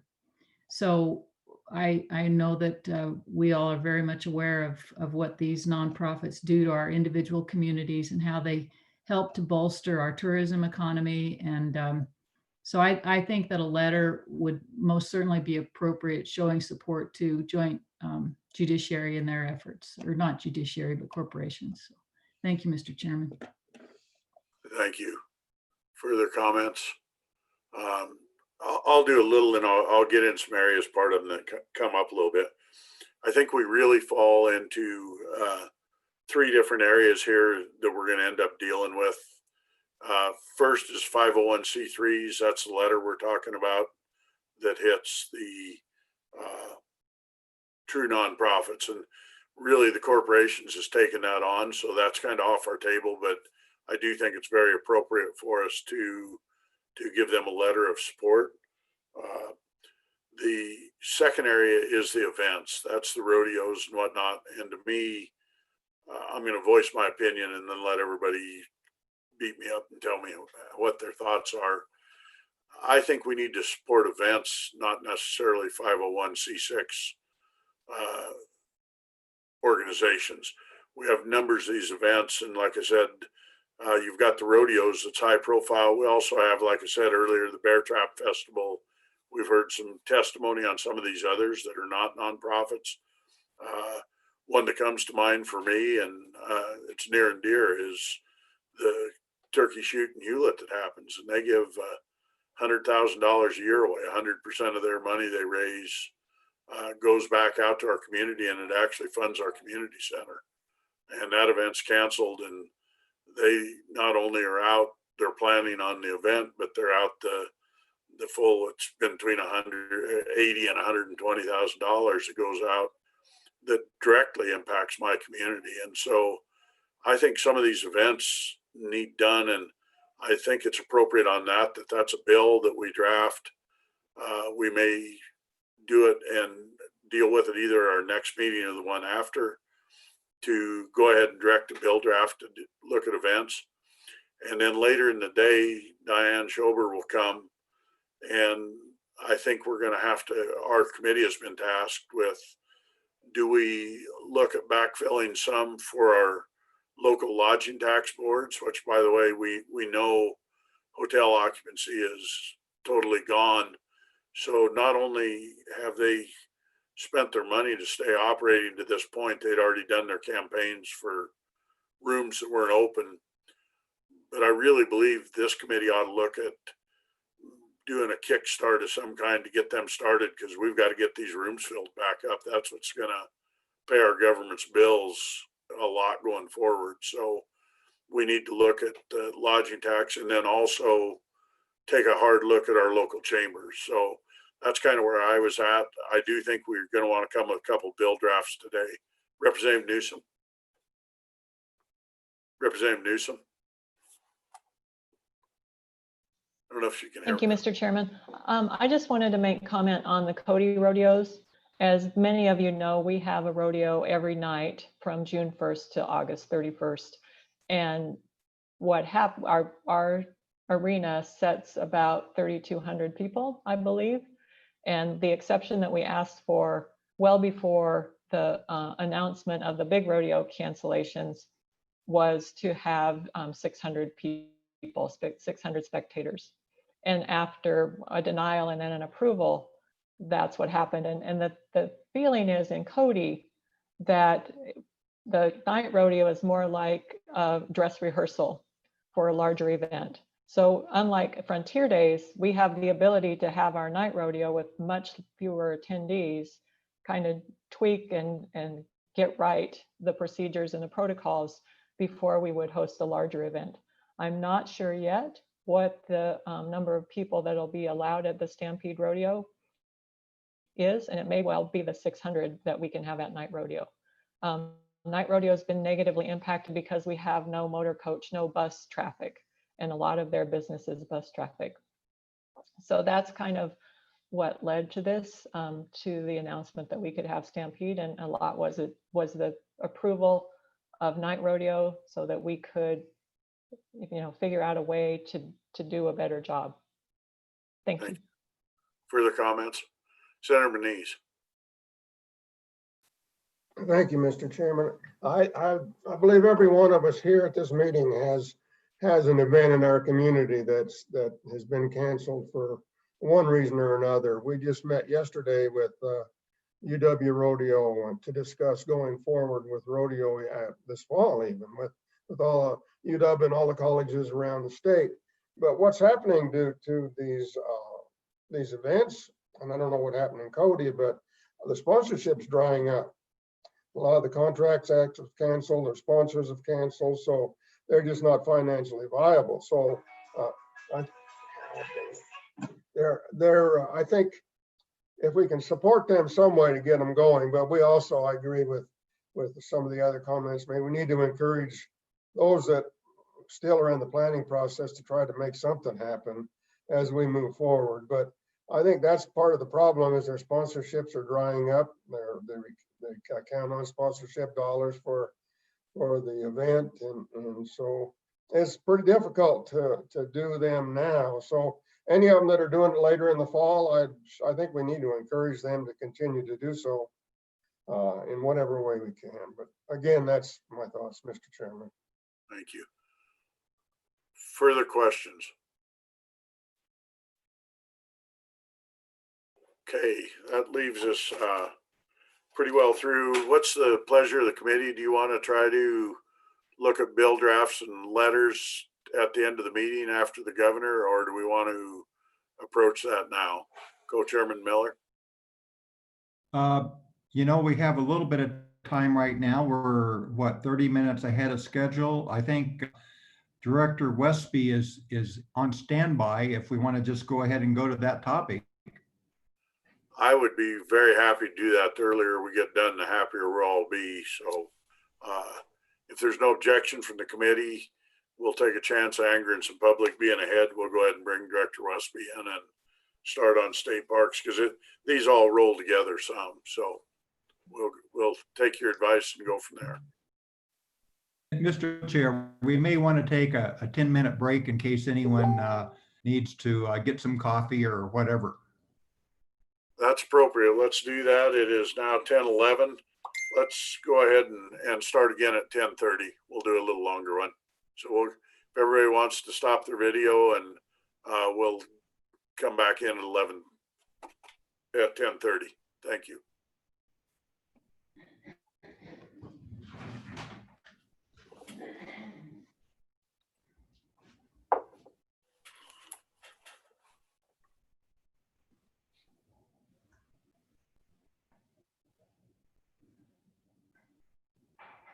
Are you hot?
We got everybody back? I always wanted to be on the Brady Bunch, Mr. Chairman, and I feel like I'm living a dream right here, right now. So which one of the Brady's are you? I don't know. Jan, I want to be Jan. Okay. Do we have our staff on? Jill and John, are you on? I am. Yes, Mr. Chairman. Go ahead. If Director Espy's ready, let's go ahead and put him on and we'll let him give us an update.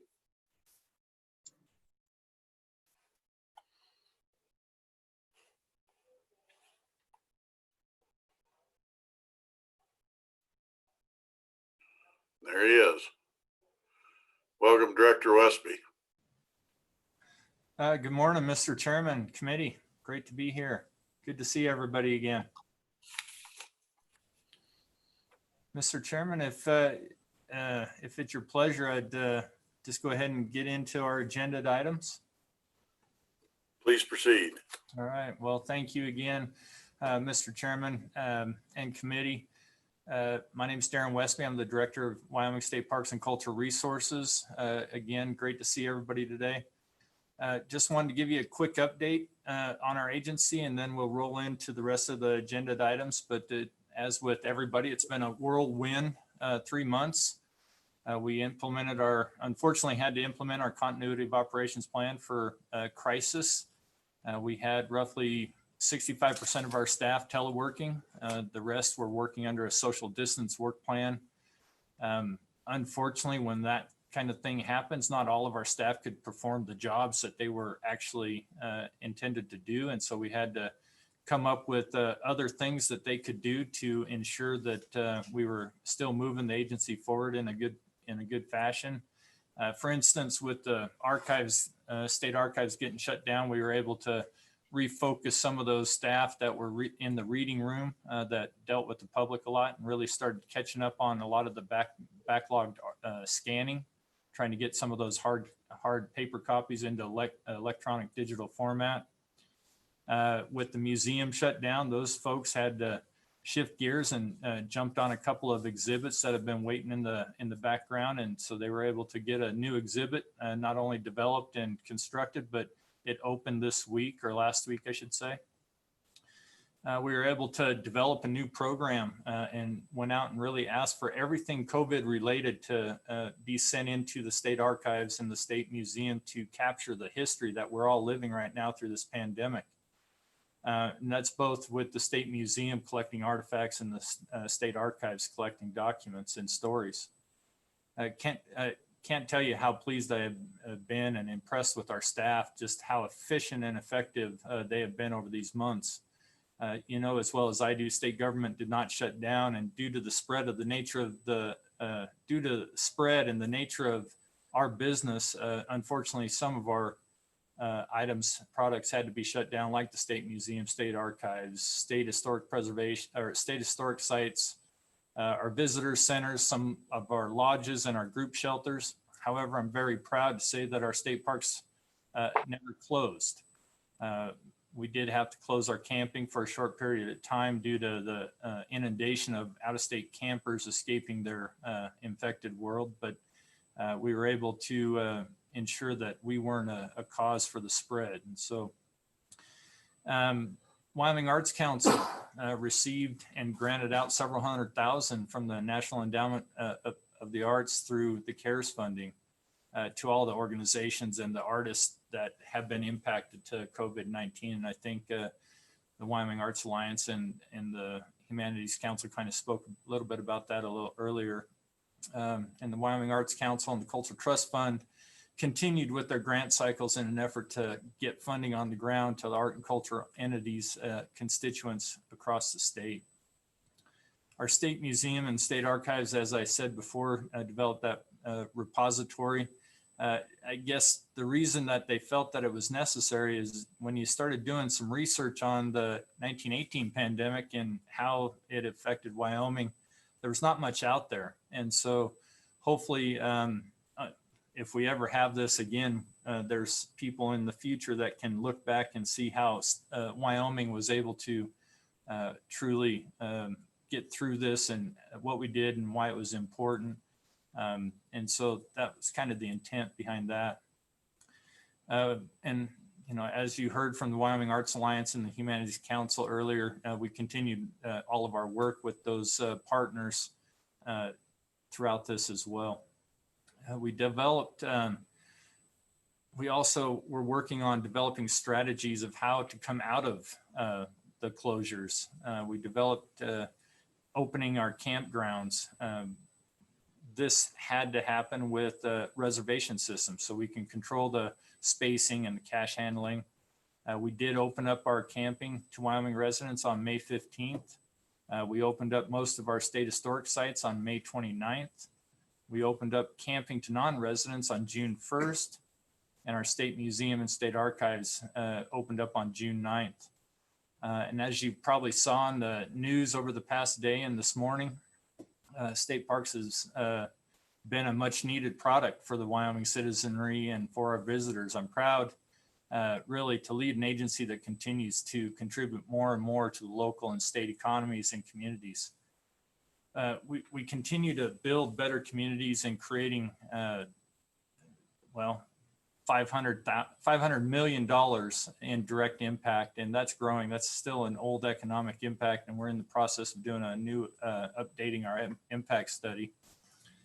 Over April and May, the 2 months of April and May, our visitation at just 8 of our parks was 575,000. This is up 160% over our 5-year average, which was 225,000. It's pretty amazing show of force of why we are important to not only on a regular time frame because of what we have to offer, but due to the health and both physical and psychological need for the state of Wyoming. We're pretty happy to be able to provide that to our citizenry. By going, I guess I want to talk a little bit about why we went to 100% camping reservations. We were able to capture accurate occupancy rate. Our weekend occupancy rate system-wide were about 85% over the Memorial Day weekend, 80% that last weekend in May, and 85% that first weekend in June. Obviously, we had some parks that had lower occupancy rate, such as Boise in the center of the state, since we weren't seeing as much non-resident up there. But we had quite a few that were in the 89 to 100% range, especially over the past couple weekends. Again, like I said before, we're very, very happy to have the product that was in very much need, especially this time of this crisis. Other than physically bringing all the staff back into the office, we're fully open and operational. And again, we have an amazing team that have just been busting their butt, quite frankly, to ensure that we can give the visitors and our citizenry the opportunities to enjoy our parks. Mr. Chairman, that's kind of it for an overview for the agency. I entertain any questions before I go into the rest of the agenda. Questions for Director Westby? Senator James. Thank you, Mr. Chairman. Have you found that there are some positions that operate more efficiently from home than on site? Mr. Chairman, Senator James, fortunately, my agency over the past 3 years, we've been really working on telework agreements. You know, which positions are not physical, public facing. A lot of their work is done electronically or over the phone. And so we've been working on them to get them to do partial telework over the course of the last 3 years, like I said. And so when this happened, those people that were already doing some telework, it was a really easy transition for them. Over the course of this pandemic, we found more that could potentially be more efficient and effective outside of this office. However, and I say that I was a big proponent 3 years ago of trying to decrease our footprint here in Cheyenne.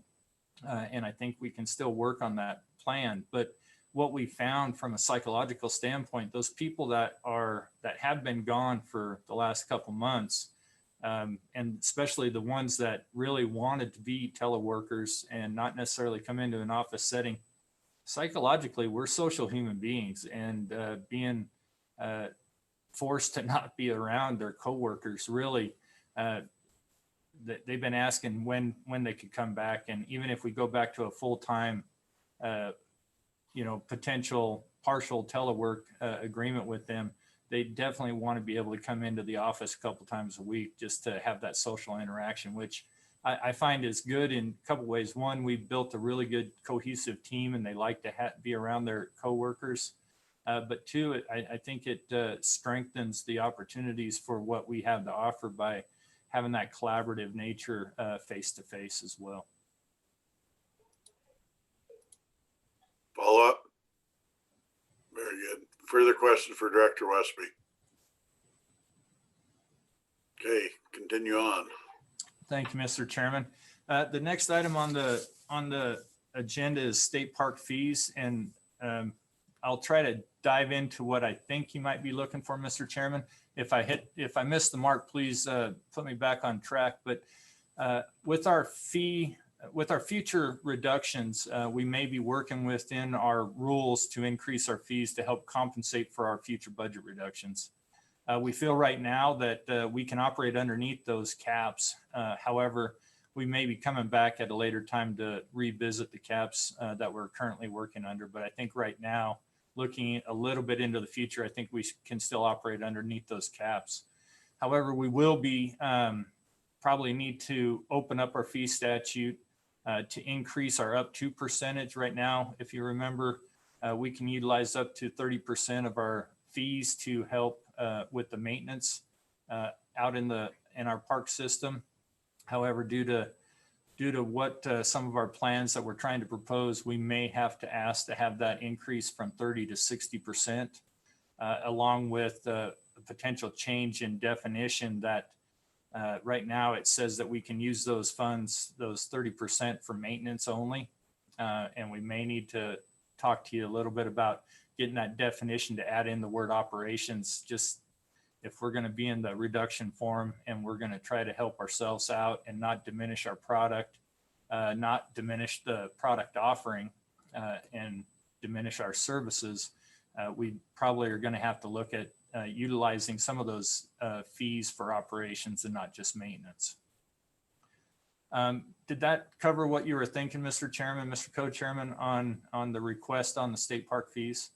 Yeah, we'll go some further though. Representative Newsom. Thank you, Mr. Chairman. Director Westby, I have a question about the 30% that you're currently able to use for maintenance. What happens to the other 70%? Mr. Chairman, Representative Newsom, those funds go in, well, they originally went into the pot that we went to improve, do some other maintenance work, just general maintenance, major maintenance.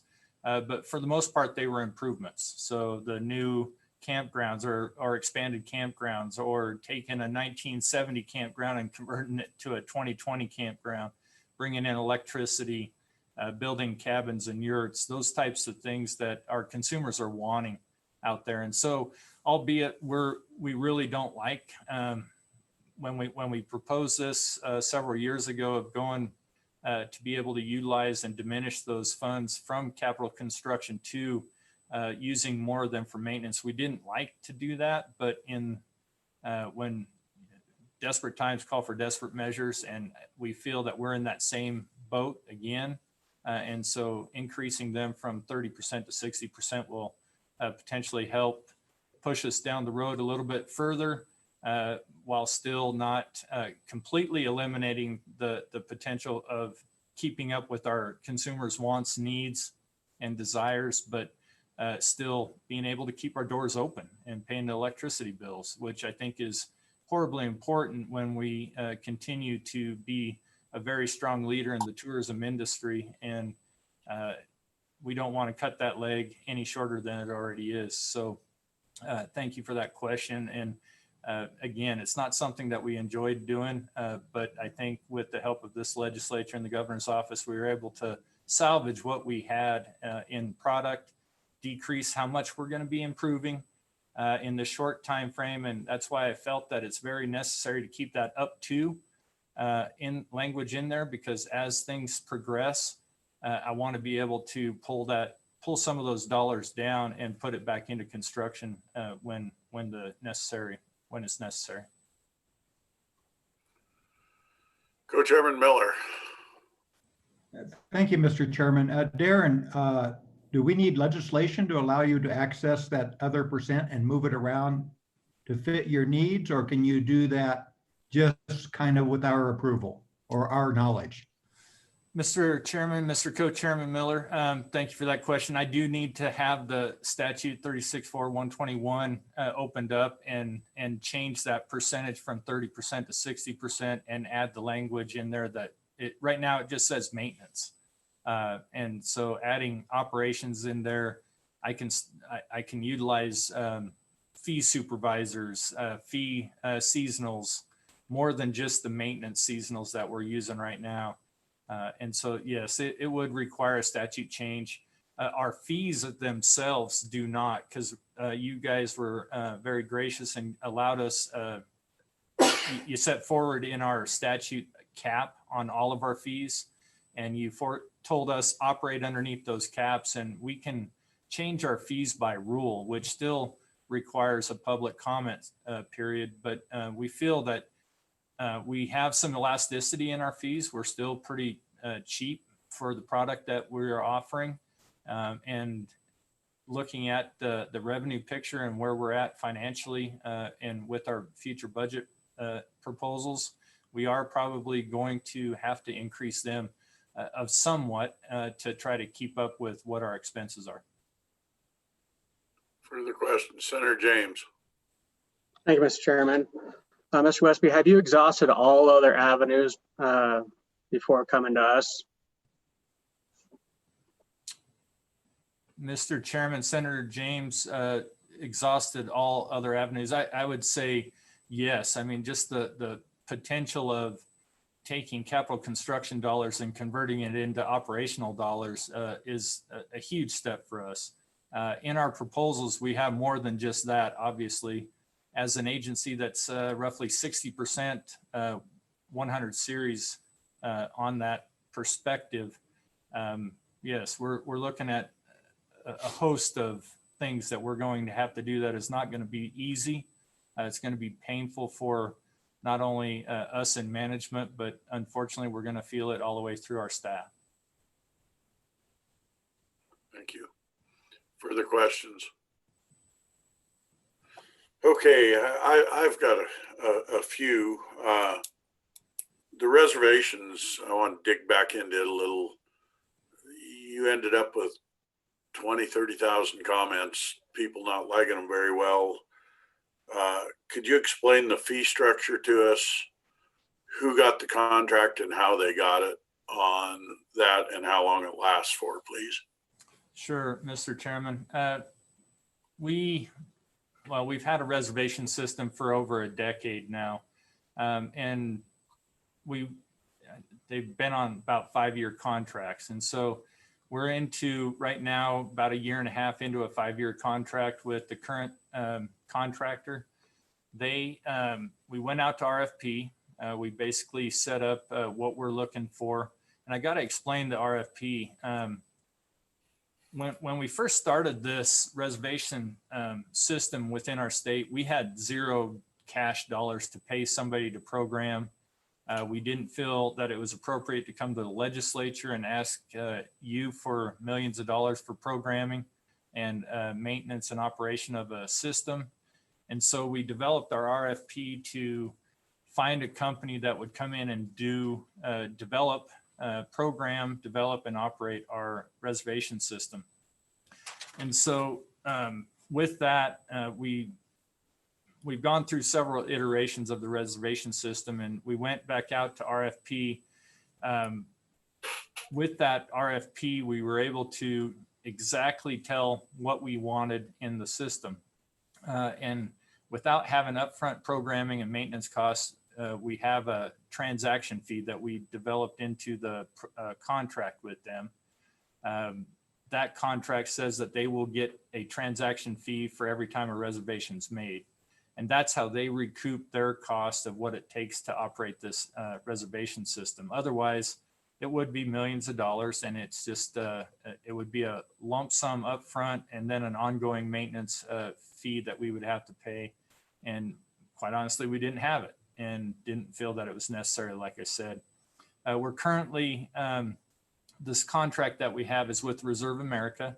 Aspira is, I think, a parent company with them, and they're doing all the legwork that, like I said before, that we didn't have to pay to have programmed. And so we do, in that contract, we do have 2 5-year renewals, but it's at our discretion. So if we choose not to, if we don't like how things are going, we have the ability to negotiate. And with that said, through all this, I mean, if we are definitely listening and hearing everything that's coming out from the public on the good, the bad, and the ugly. And quite honestly, we're having about equal shares of all.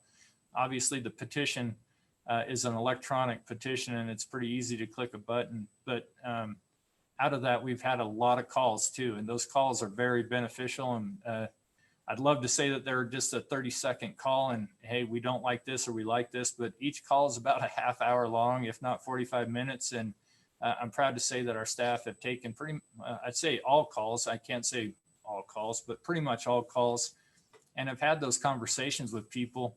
And usually by the time we're done with those calls, they still may not like the 100% reservation that we went to get us through this pandemic. But they sure did appreciate, 1, that we took the call, 2, that we are doing everything that we can to keep them safe, and 3, that we just have an amazing product and they just really want to get out there and use it. And so very happy to have those conversations with our general public. And hopefully, I know you all probably were getting some calls about it, but just know that we're going to reevaluate at the end of the year. And this is what we keep telling everybody. At the end of the year, we're going to reevaluate, and we're going to stay on reservation for the rest of the year. There's no way for us to pull out of it right now. But at the end of the year, we're going to reevaluate how things went, where we're going to go into the future. And I know we're all leaning towards not being 100% reservable next year, but without a crystal ball seeing where this pandemic's going to be next year, I sure can't promise anybody anything regards to that, because if it continues or it resurges or it even gets worse, I'm going to want those controls again for next year to ensure that we can keep camping open for the citizens of Wyoming and the future of with out-of-staters for the economic impact as well. Perfect. How many campsites do you have statewide? Do you know that offhand? I want to say roughly 1,700, I believe. Okay. And what will the expected revenues be to your contractor from going to 100% reservations? What are they gonna be pulling in? Sure. Well, all right. So just I pulled up last year's transaction fees that Aspira received, and it was right around just under $80,000. On what percentage sites was that on? Roughly 40%, Mr. Chairman. So we're probably 150 to 200,000 bucks to them. You mean this year? Yeah, if we went to normal numbers and you went from 40%, you're obviously going to increase 60%. Right, Mr. Chairman. Just as of to date, I had them pull the numbers to date. To date, we paid $116,500 so far. So we're So they're already 116,000 in at this point. Mr. Chairman, that's correct. Just seems like a huge chunk of money to me for a reservation website. But at any rate, obviously they're gonna get higher. Mr. Chairman, if I can just jump in too, with these contracts, we have the ability to renegotiate at any time. And as we were hearing some of the complaints that were coming through, one of which was they had to pay $7.75 per transaction, and they didn't appreciate that. And so we went back to Aspira, Reserve America, and talked to them a little bit about what we could do to lessen the impact on our citizens while still maintaining the contract's integrity. And so we negotiated, and it's being reviewed by the Attorney General and our contractor, but we're looking to do a $4 in-state transaction fee and an $8 out-of-state transaction fee as soon as the contract gets rolling. The other thing that we heard loud and clear from some of the constituents, and this isn't a new complaint, this has been a complaint for quite a while, but we weren't sure how to do it with the old contractor, but the new one said that they could do it. But what we're looking at doing in this amendment to their contract is giving Wyoming residents a 7-day head start. So right now we have a 120-day window in which people can reserve, and everybody gets on in that 120-day when they want their campsite, and trying to beat out everybody else to their favorite campsite. Well, what this does is it'll give Wyoming residents a 7-day head start on that 120 days, and we'll be able to hopefully give something what was happening this year with the basically when we canceled all the out-of-state camping and opened it up to Wyoming only. They had their pick of every campsite that they wanted for a month. And so hopefully all the residents went out and got all their campsites reserved for the rest of the season, exactly what they wanted. And so hopefully with this new amendment, not only is it going to cost them less, but they'll have a 7-day head start on non-resident. Very good. I guess part of what I think Co-Chairman Miller was looking at was COVID is what drove the 100% reservations. We were potentially looking at a bill to backfill that cost, and those could either be refunded back in future reservations or used in different ways. Does that make sense to you, and is it justifiable? Mr. Chairman, Mr. Co-Chairman, thanks for your thoughts on that. You're 100% right. We would not have probably gone to 100% right without the COVID this year. And so looking at that, you know, you're probably like you were, Mr. Chairman, you were looking at adding, you know, 60% of what we paid more to Aspira last year to possibly doing it this year. I'd say it's more just because the visitation that we've seen.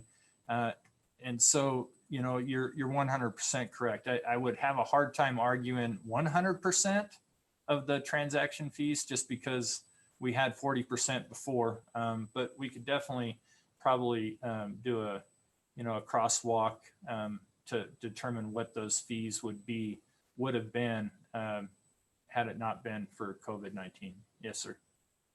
What about the thoughts of just waiving fees for residents for the rest of the year?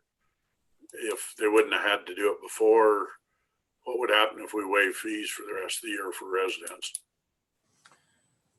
We would still have to pay them to Reserve America. And so until our contract gets in place, every reservation would cost us, we would still have to write that check to them for $7.75 until we get that knocked down to $4. I know when we were first talking to them about this 100% going 100%, we did negotiate a lower potential fee for that, but it did not take charge at the time. And so we decided to negotiate the contract to $4. But hopefully if that got in and we go this route, yeah, they would still demand their $1 for sure. Oh, I get that. It'd be pass-through dollars. We'd just take COVID funds and waive the fees for residents. Is that in line with what you were looking at, Mr. Co-Chairman? Thank you, Mr. Chairman. Yeah, that's the way I was seeing it. And to me, it sounds like, you know, instead of being a substantial number. We're probably talking for just the Wyoming residents, maybe 100,000. I don't know if Darren has a number in mind if we waive the fees for the rest of the year. But just one other, a couple of questions I had here. One is, what's the typical reservation fee per night? And regardless of the number of nights, the fee is $7.75 to the vendor. That's one question. And then number two is, what percent of the reservations are coming from out of state? What percent are in state? Yeah, Mr. Chairman, Mr. Co-Chairman, that's a great question. And just I'll tackle the last one. We see roughly about 65% are out of staters. So in our reservation system, I mean, obviously from May 15th to June 1st, it was 100% in state, but quickly after June 1st, it pops right back up to 65% out of state, 30% in state. Looking at the fees right now, just to give you some perspective, I talked a little bit about what we paid in transaction fees to Aspira is 116,000 roughly. In-state transaction fees that have not been refunded, okay? We're looking at $24,500 so far to date of transaction fees from in-state people to date. So that was first 2 months and 4 days roughly. And so if you, and this is, I mean, Memorial Day is our busy season, so we haven't even hit it really the peak of our season yet. And so you might be close to $100,000 in state. I mean, if we stay on this pace, absolutely.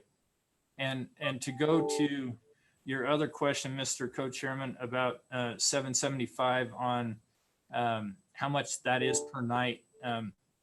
That's a per transaction, definitely not a per night thing. And so if you stay 3 nights, say you come up on a Thursday night, Friday night, and Saturday night, and leave Sunday, you have 3 nights. You divide that 775 over 3 nights, so you're less than $1.50 a night on that transaction fee.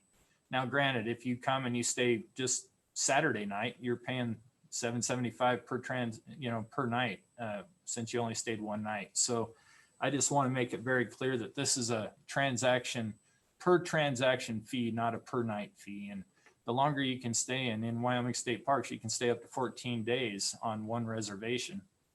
So divide that out, you're less than 50 cents a night on that transaction fee. So, and now once we get it lowered down to $4, it's even, half that roughly. And Senator Wasserberger just shows that we have a new coworker in the room. So very nice. Further questions?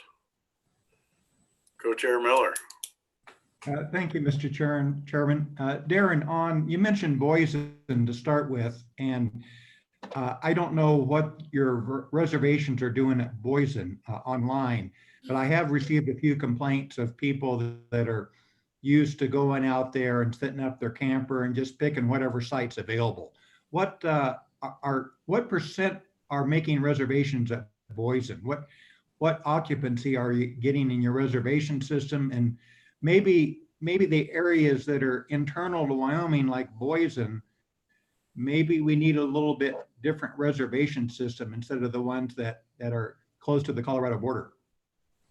Sure, Mr. Chairman, Mr. Co-Chairman, we're getting those comments as well. And just looking at my data, Boise State Park last weekend was 47% occupied. So less than 50% were filled. And so again, when we get to the end of the season, we're obviously going to take another hard look at, what sites can be taken off the reservation system for next year. And Boise will be a significant one that we probably get back down to normal operations there. But again, until we see what COVID does, it's going to be tough. And if the traveling public, I think I'm going to look into my crystal ball, and I'm hoping that we're going to see the Boise State Park numbers occupancy rate go up from 47% over the course of time throughout this summer, because the visiting out-of-state non-resident people will start to come in once the summer really starts taking off and our season starts to grow. I do not think it's going to hit 100% like you're seeing up there at Sinks Canyon, Medicine Lodge, up in that area. I think we're definitely going to see those stay at 100% reservable, or not reservable, but occupied. So definitely something that we're looking at in the big picture on going into the future. Representative Freeman. Thank you, Mr. Chairman. Do you know what the average stay in the state parks are? And that if I am a planning tourist like my wife, who would probably go from one state park to another state park to another state park, can you make a reservation for all three and just pay the $7.50? I'm not that way, by the way. Mr. Chairman, is this 2 to 7? 2.7. Okay, sorry. Mr. Chairman, Representative Freeman, our average night stay is 2.7 nights when the reservation system is used. We're seeing nationwide using a reservation system, your number of nights per stay increases.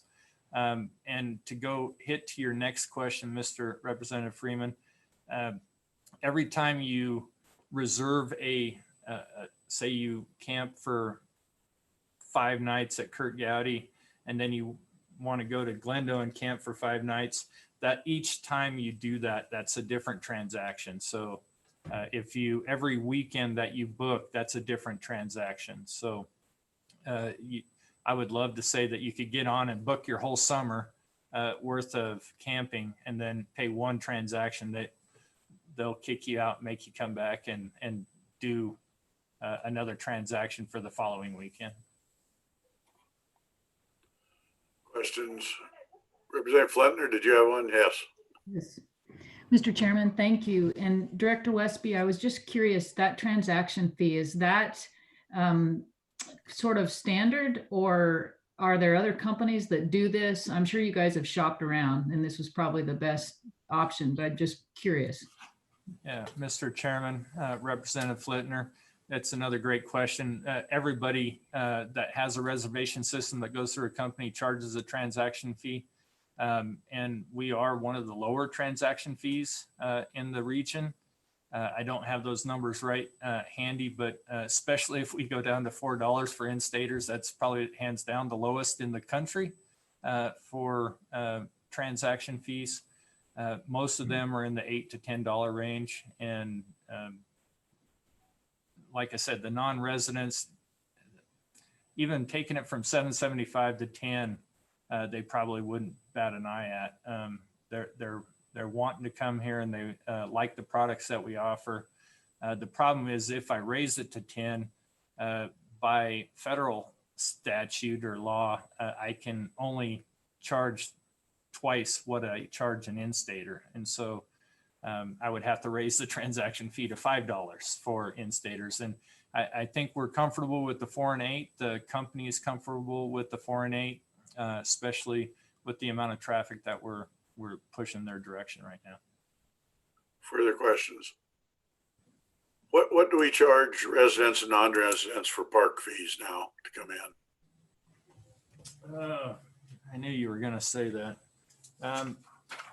We have for residents, just to enter for a day use, it's $6 per day. And that's in our season. In our off season, we drop that down to $4 per day. And that's per vehicle, by the way. Camping is during the season, it's $9 per night. And during the off season, it's $6 per night.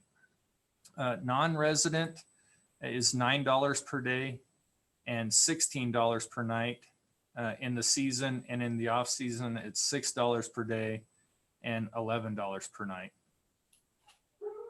Is there a reason we're not charging non-residents double?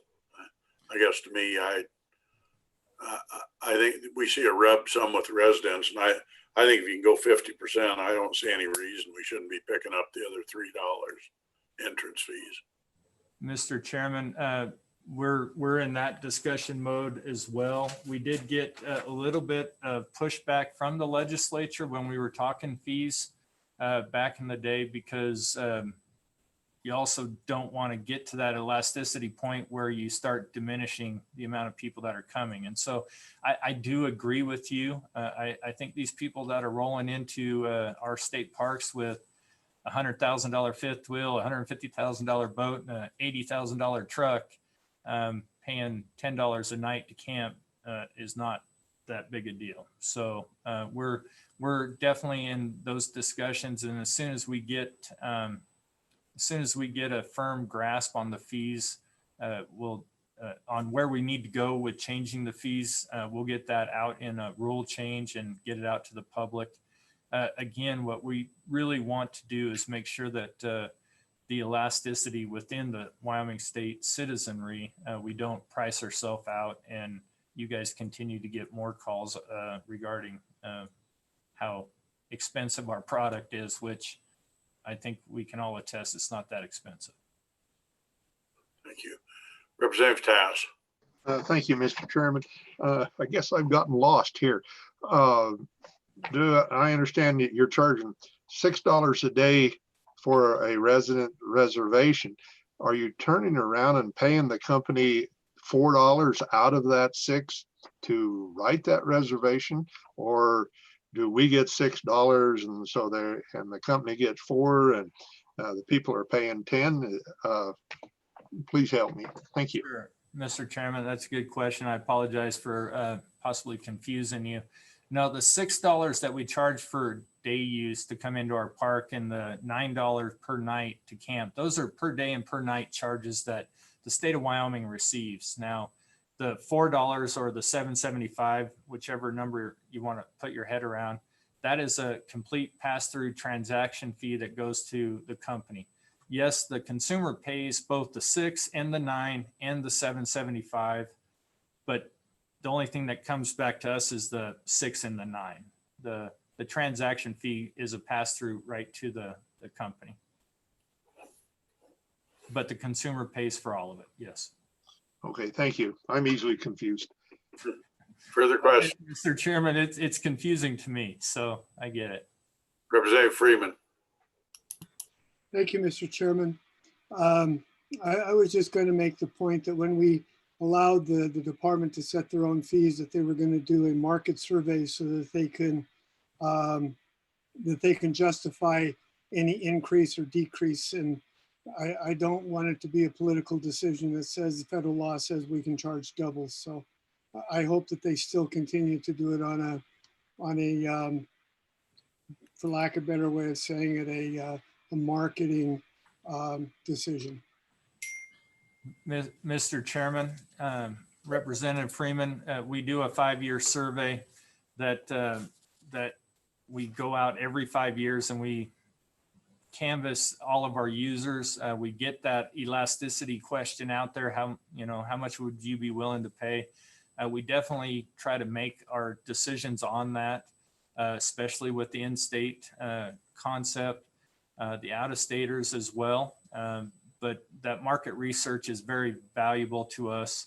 And what we continue to find is even with our previous increase that we did last year before last, I think, we're still the lowest in any surrounding state. And so I think our elasticity is there. I think we can do what we're going to need to do to operate underneath the caps to bring in those revenues that will help us offset some of our reductions that we're going to have coming up in the future. Thank you.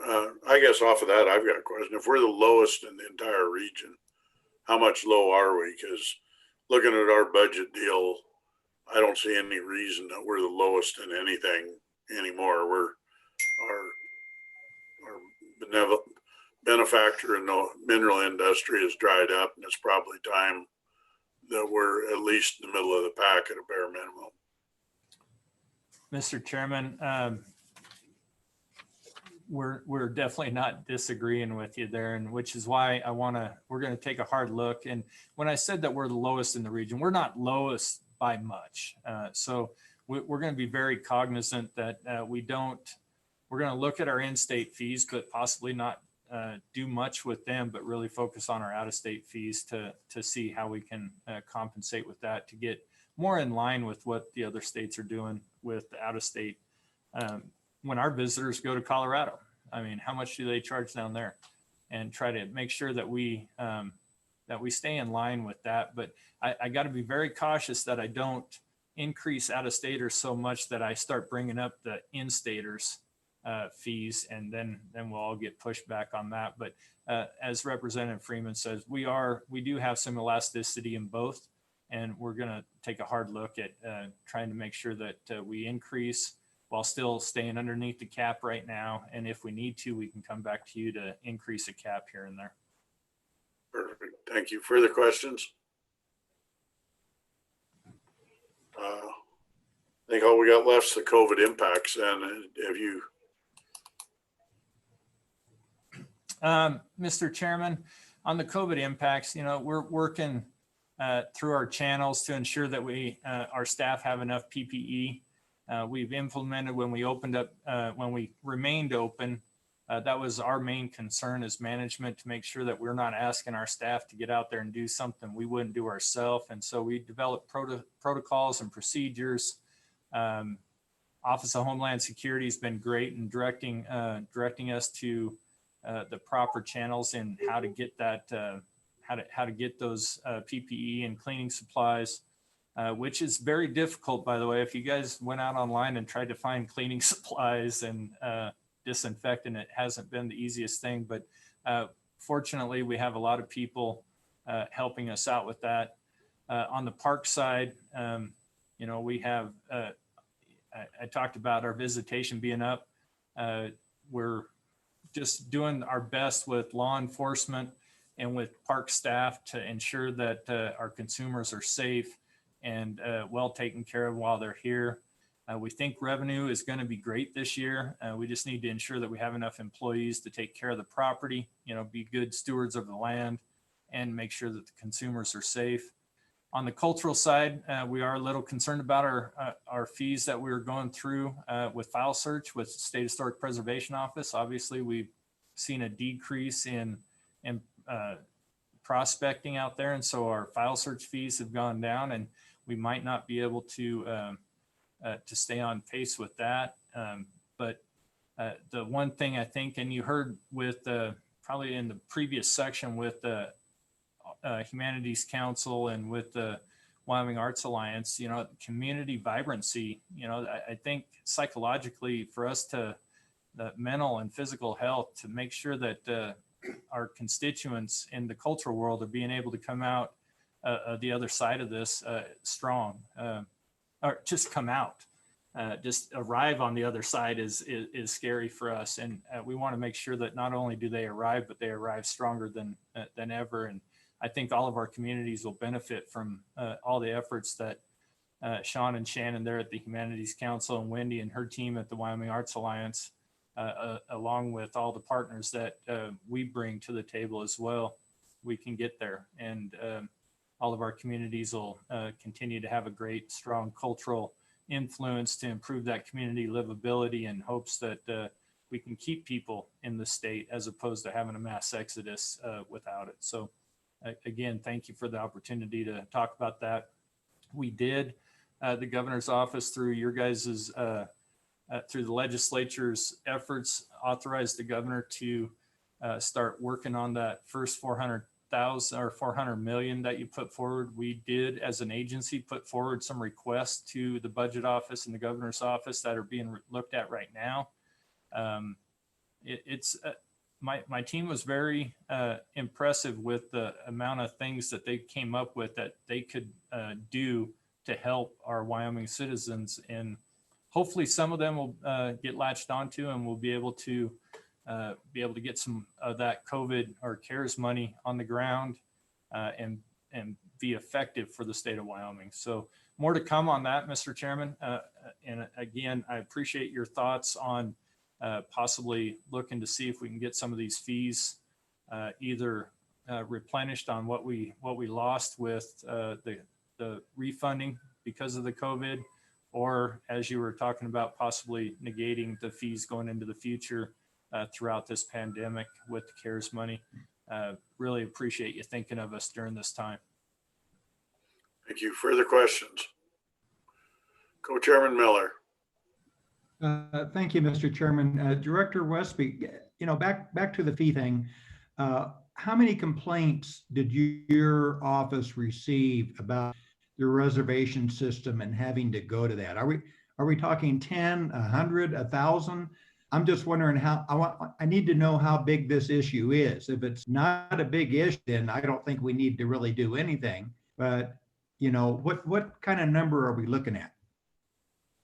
Mr. Chairman, Mr. Co-Chairman, I know I fielded probably 20 myself. I know my deputy directors took probably 50, 50.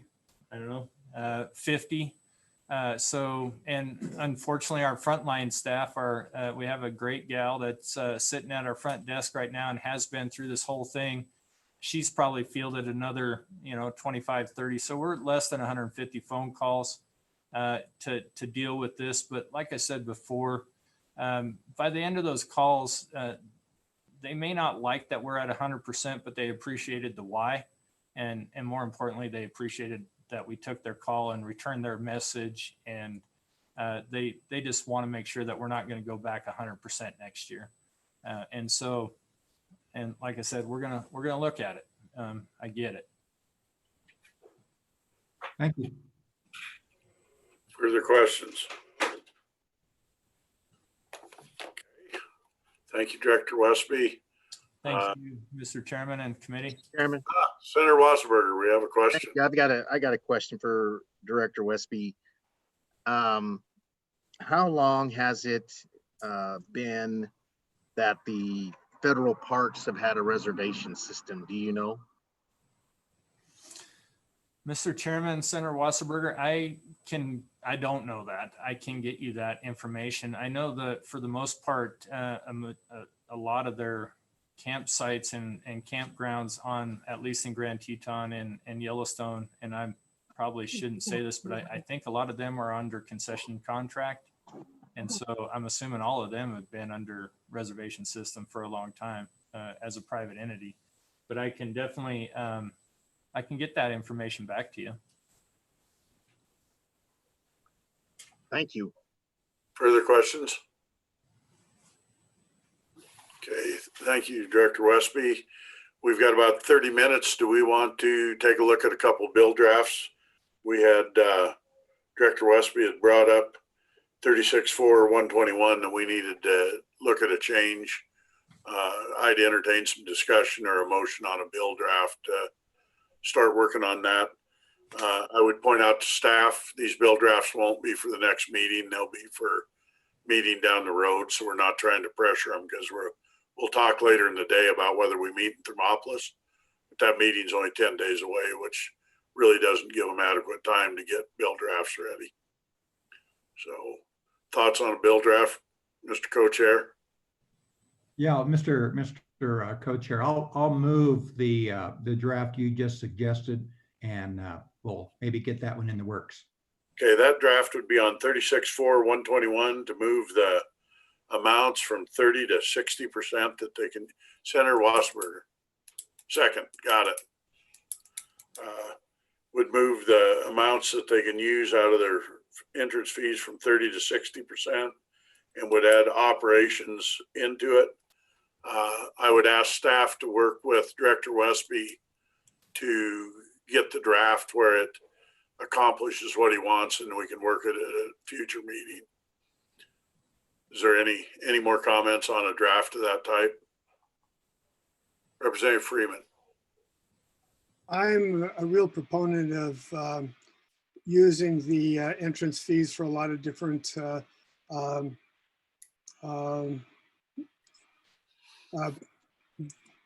parts that the department has to have, including operations. I'm just wondering, going from 30 to 60, doubling the amount is the right number. as I think about it is if you go high, then you don't have to come back and nickel and dime to get up to 60%. But I would really like to know why they came up with the 60% instead of an incremental increase. Mr. Chairman, if I may, I can answer that. Representative Freeman, thank you for the question. When we were asked to cut our percentage down and try to look at those proposals to do what we needed to do in the first 10%, we needed another 15% increase in that. So that would have put it at 45. So I very easily could have, like you said, come in and said 45%. But then knowing that I don't think we're going to land at 10%. I don't know, but looking at some of the conversation that I've been hearing and seeing on the radio or seeing in the newspaper and online, and what I've been hearing in press conferences, that we're looking more in the 20% range, and so that puts us right in that that 60% range. And so again, I caution everything that we do with the language of the up to in there. If we don't need to go to 60%, we don't go to 60%. And we use what we need to use to ensure that we can do what we need to do to keep our parks and sites open. But if we don't need to go to 60%, we won't go to 60%. Right now, Mr. Chairman and Representative Committee, we could go up to 2.25 million, but in budget, we only went to 2 million in this previous budget that we went, which is shorter than the 30%.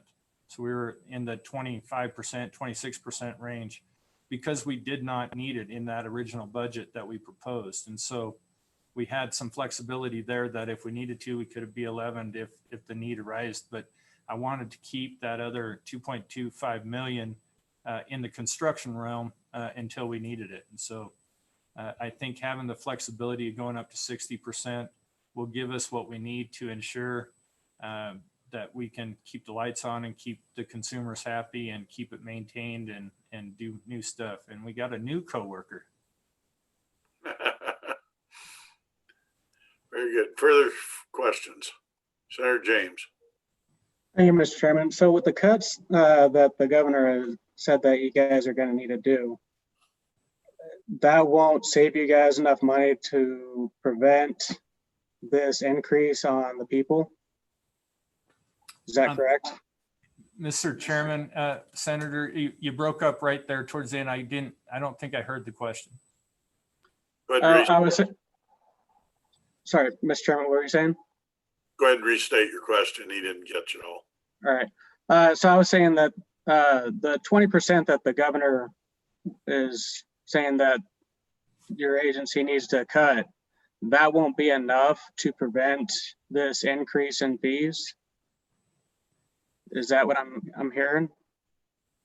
Mr. Chairman, Senator James, I'm hoping that through the analysis and through our visitation numbers, we're going to look at out-of-state fees first before we look at in-state fees, correct?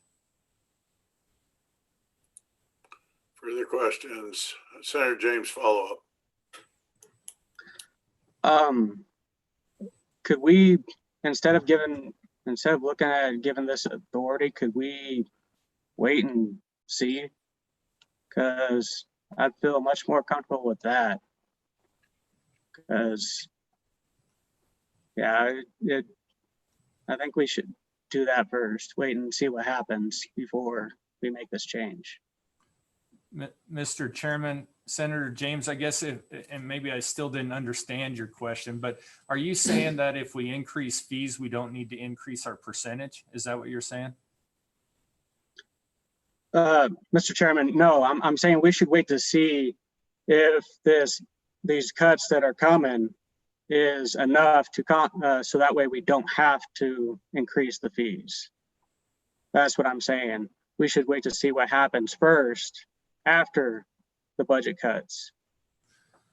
Before we make these increase in fees. That's what I'm suggesting. Mr. Chairman, Senator James, we're not going to disagree with you on that either. I think to change our fees through rules, it's not an overnight change. We don't have that dynamic of pricing structure set up. It's going to have to go through a huge vetting process, both internal and external, and then it goes out to public comment.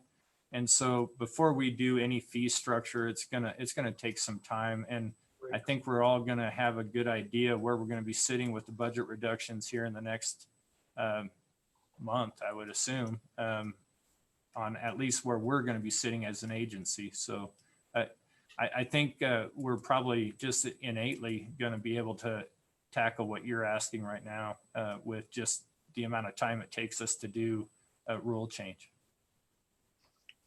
Senator James, we only meet once a year. So basically, if we did a bill now, it will not become law until July of next year, which would be a year from a couple weeks from now or 3 weeks from now. It also does not force them to use that percentage. As he said, they've had that authority to go to 30% for a number of years and have not used it. And I would ask Director Westby, I don't think just because we give them a chance to go to 60% means they jump and do it, nor does fee increases. So what we're doing is allowing flexibility. And what my recommendation is we don't allow our agencies to get in a bind through these budget cuts that they have to do either draconian cuts or worse yet, have some of the people that you like have to have a campground closed because they don't have the ability to operate under that system. And that for me is critical, that they're allowed to have the flexibility to continue to operate. We certainly aren't forcing them to raise them, but it's very apparent looking forward, we're going to have some very unintended consequences from budget cuts. I can tell you, being on appropriations when we cut around 400 million, we came back the following couple of years and undid part of the stuff we did. And I think that's going to happen through this round as well. It's very hard to anticipate unanticipated consequences in budget cuts, but statutes are unyielding on agencies when they don't provide flexibility. That little explanation. Representative Freeman. Thank you, Mr. Chairman, and I think you did a great job explaining what's happening. But the bottom line is by allowing the flexibility going from 30 to 60% to where that the department can choose whether or not that's going to go for maintenance or if that's going to go for construction on a bathroom that needs to be replaced or something like that. You know, what happens is it gives them a larger pot of money to address the needs that are coming up forward. And that's totally separate from fee increases. So what this is gives them more of the flexibility of which mole to hit, so to speak. Yep. Further questions? Representative Tass. Thank you, Mr. Chairman. I guess my question is, by doing this in statute, and is this allowing them to move some of that money or more of that money into their staffing at a time when, at least I'm thinking, the state needs to reduce the number of state employees that we have. You know, I'm in favor of maintaining the facilities that we have, but if you move this up to 60% down the road here, probably, like you say, isn't going to take place for another year. But is that going to allow them to spend more money on staffing when we really need to be looking at reducing the numbers and the size of state government? Thank you. Director Westby. Mr. Chairman, Representative Tass, thanks for that question. And in that same statute, towards the end of that same paragraph, it talks about no new full-time employees, no bonuses, no increases to staff. And so what our initial mindset, without a change in that part of the statute, just by saying operations, allows us to use seasonal workforce more, be a little bit more efficient that way. Also convert some of our full-time people that unfortunately we may have to have in a reduction, backfill those people with seasonal to ensure, I think, unless you don't like a park or a site that's in your backyard, to ensure that it's open and to ensure that your consumers and your constituents have the ability to utilize a state park or a historic site or a trail, non-motorized or motorized. It's not free to operate those things. And so it does cost money to do those. And so our plan is to take that opportunity with increase into 60%, utilizing our fees for a little bit more than just maintenance. And with some operations, it allows us that ability and flexibility to do so. But from a personnel perspective, full-time personnel perspective, that last part of that statute kind of holds our feet to the fire that we won't be bringing on any new people with these funds, and we won't be giving bonuses, which I want to know how I can give a bonus, but not that I would, but I didn't know I had the ability, and then no increases in salary with these funds. So that's all in that statute already. So I think Representative Tass, we're covered in that regard. All right, thank you very much.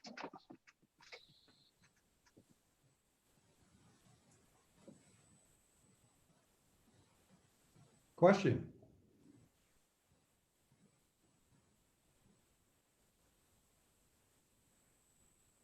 Mr. Chairman, I think you're on mute, but unless there's anything else, I really want to thank the two co-chairmen and this committee on all your efforts going so far with the last session, special session, and look forward to seeing what the new session is. And we'll be working with John and Jill on the language, which I think my team's probably already got some suggested modifications. So we'll be able to have that to them even possibly by the end of today, which I know they'll be busy and they won't look at because they're on this call, but really appreciate their efforts too. They've been reaching out, making sure that we're as prepared as possible. So when we present to you, you guys are as informed as you need to be to help us lead through this crisis. So thanks to LSO staff as well.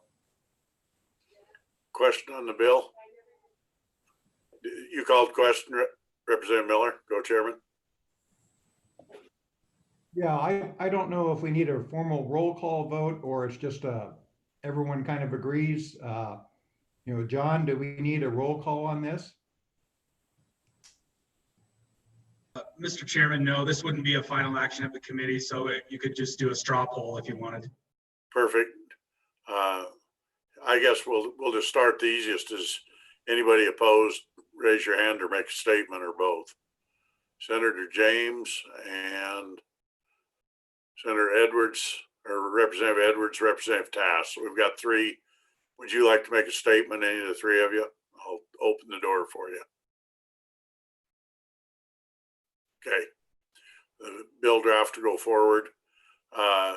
Before lunch, we had one more potential bill draft. Now would be on the fees charged. Do we have a motion of some kind on it? Co-Chairman Miller. Mr. Chairman, I'm not going to make a motion on that because I don't know if we've had enough complaints to basically backfill the fees on that. I'll leave it up to the committee if someone wants to make the motion and have a further discussion on this. Right now, the number, it sounds like it's between 100 and 150 complaints. I've only had a few out of Fremont County. Representative Winter, I don't know if he had any out of Hot Springs County concerning Boysen, because that's another area that uses Boysen a lot. But from the director, I just didn't hear a real need to backfill that at this time. Representative Freeman.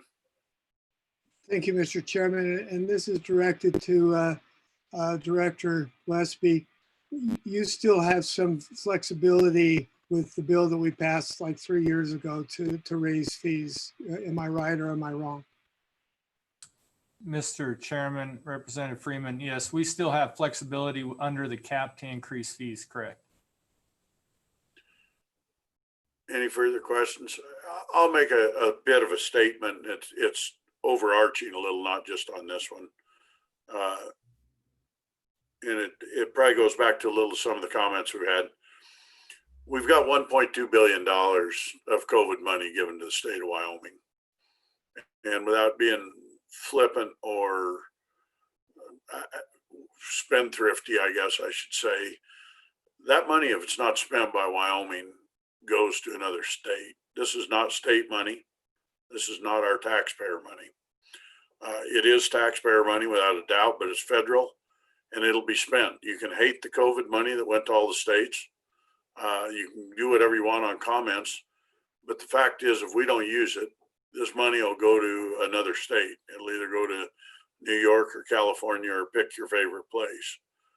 And for me to backfill, because we wouldn't have had a reservation system, I think Director Westby can attest to this, we wouldn't have added on if it wasn't for COVID. And in my mind, this is a COVID related expense. And for my constituents that use Keyhole heavily, I can assure you the $4 a night or $7 a reservation is welcomed if they don't have to pay for it. And I would rather that fee were waived to them if we could do it with COVID funds. I don't want to do it with state funds, but if we can waive it under COVID funds, I think it's something that we give back to our own people. They've been locked in a house for 90 days and we've helped businesses, we've helped stuff, but not a whole lot of it's gone directly back right to the people. This is one that encourages them to go outside, encourages them to use our facilities, and gets us back to normal a little quicker. So I do think it's appropriate. I think we're nowhere near, and we'll have the governor's office give us an update at the end of the day. We're nowhere near spending the $1.2 billion. What we're probably going to do is send some money to some states that probably don't politically align with ours very well, which I'm a little bit loath to do. So that's my 2 cents worth going into it. Representative Freeman. And I don't disagree with anything that you said, Mr. Chairman, but I think that the department's doing well. Anything that we can get out of the CARES money, especially to go back directly to the people, is beneficial. But I also liked the fact that they're planning for the future when the CARES money isn't around. So I just want to give them some kudos of thinking ahead and helping out our citizens. As do I. I'm going to tell you, it is extremely difficult to look at spending $1.2 billion when the state's broke. I mean, it's very hard mentally to separate the idea of spending monies that are out there when we don't have money to spend. It goes against common sense, but it's what's happened to us. And it's hard. I get hundreds of questions a week from people. What in the world are you doing spending $1 billion when we're $1 billion in the hole?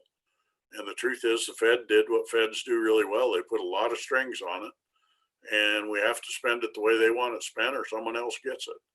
So it's, in my opinion, I look at the same way I look at a lot of federal programs. If you qualify for it and it's there for you, it's your fault if you don't take it. It's akin to not deducting on your income taxes, is saying, look, I'm cheating the government because I deduct on income taxes. No, they allow you to deduct. And so for me, I think it's wise to have these things available to use these funds, and you can set them where they're prioritized by the governor so that if we're cheating something that's really, truly important, he can put it off to the edge. But we should use it. If there's a state in the nation that's in dire economic times that actually could use federal money to help buoy their economy, folks, that's the state of Wyoming. So with that, we've got no bill draft, I think, and we'll go ahead and take one last round of comments, and then we'll break for lunch till 1 o'clock, depending on Senator James. Thank you, thank you, Mr. Chairman. I'd kind of like to respond to that. This CARES Act money, in Wyoming, this won't be that hard to spend. We have plenty of businesses that were drastically affected by the government's decision to close them down. And we have plenty of people that were affected, plenty of people that were put in unemployment. Government workers weren't put on unemployment, but the private sector was. That money could be put towards them. That's what it was meant for people that were affected by this and by the government's decision to close them down. That's where this money should go to. It won't be that hard to spend it that way. That's Please elaborate. that's my. Well, please elaborate. That's what the session was about. And with the federal strings, the truth is we don't have programs out there to do it. And I would suggest to you that this afternoon you prepare whatever you would like as a bill to look coming forward, because in truth, we really do not have the programs out there to spend that money now. We're half a year into it. We're 6 months in. And you can't just say we're handing the money to residents of Wyoming or to businesses. Federal cares. Treasury has really strict rules on this money. So I'd suggest you read the rules and propose bills, because we're all happy for it to go there. That's the number one priority.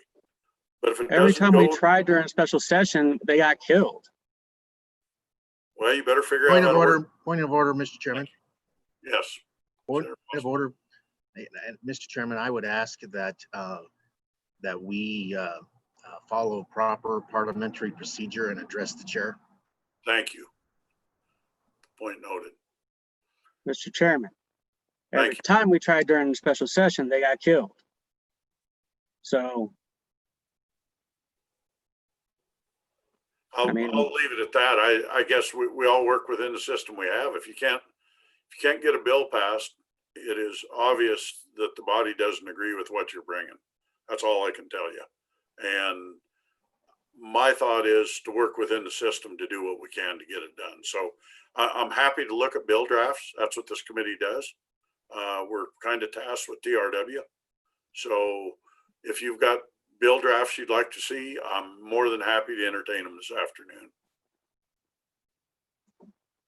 Further comments? Okay, we will adjourn till us, Co-Chairman Miller. Thank you, Mr. Chairman. You know, what we did in that session is we made, we kind of threw everything into the governor's lap. So he has opportunities to direct a lot of this money. Frankly, I even think he could a few $100,000 to backfill these state park fees if he so desires. So I think it's quite permissive what we did, and it's in the governor's hands. But as he rolls out more of these programs, I think the second thing that's coming up is for the larger businesses. Maybe many of the hotels in the state will fall underneath that category, are able to get somewhat filled for the losses they've incurred over the last 3 months. So again, I think the governor, we don't know exactly what the governor's going to do, but I think he has the power to do it. That's my comment. Mr. Co-Chairman, fully agree. I kind of like the idea of giving him good ideas and giving him guidance. And that's where I lay, is letters and bill drafts tend to make it raise in where we're at. And that's exactly what Senator James, which I appreciate your thoughts. That's what it does. If you bring a bill draft, it says, we think this one thing is more important than another. And to me, that is what the legislature does. And I'm happy. I do think we left him with complete authority to do what he needs to do to spend the money within the reason. So, further comments? We will adjourn till 1 o'clock, and it will be Chairman Miller at 1 o'clock. Thank you, and we'll see you at 1.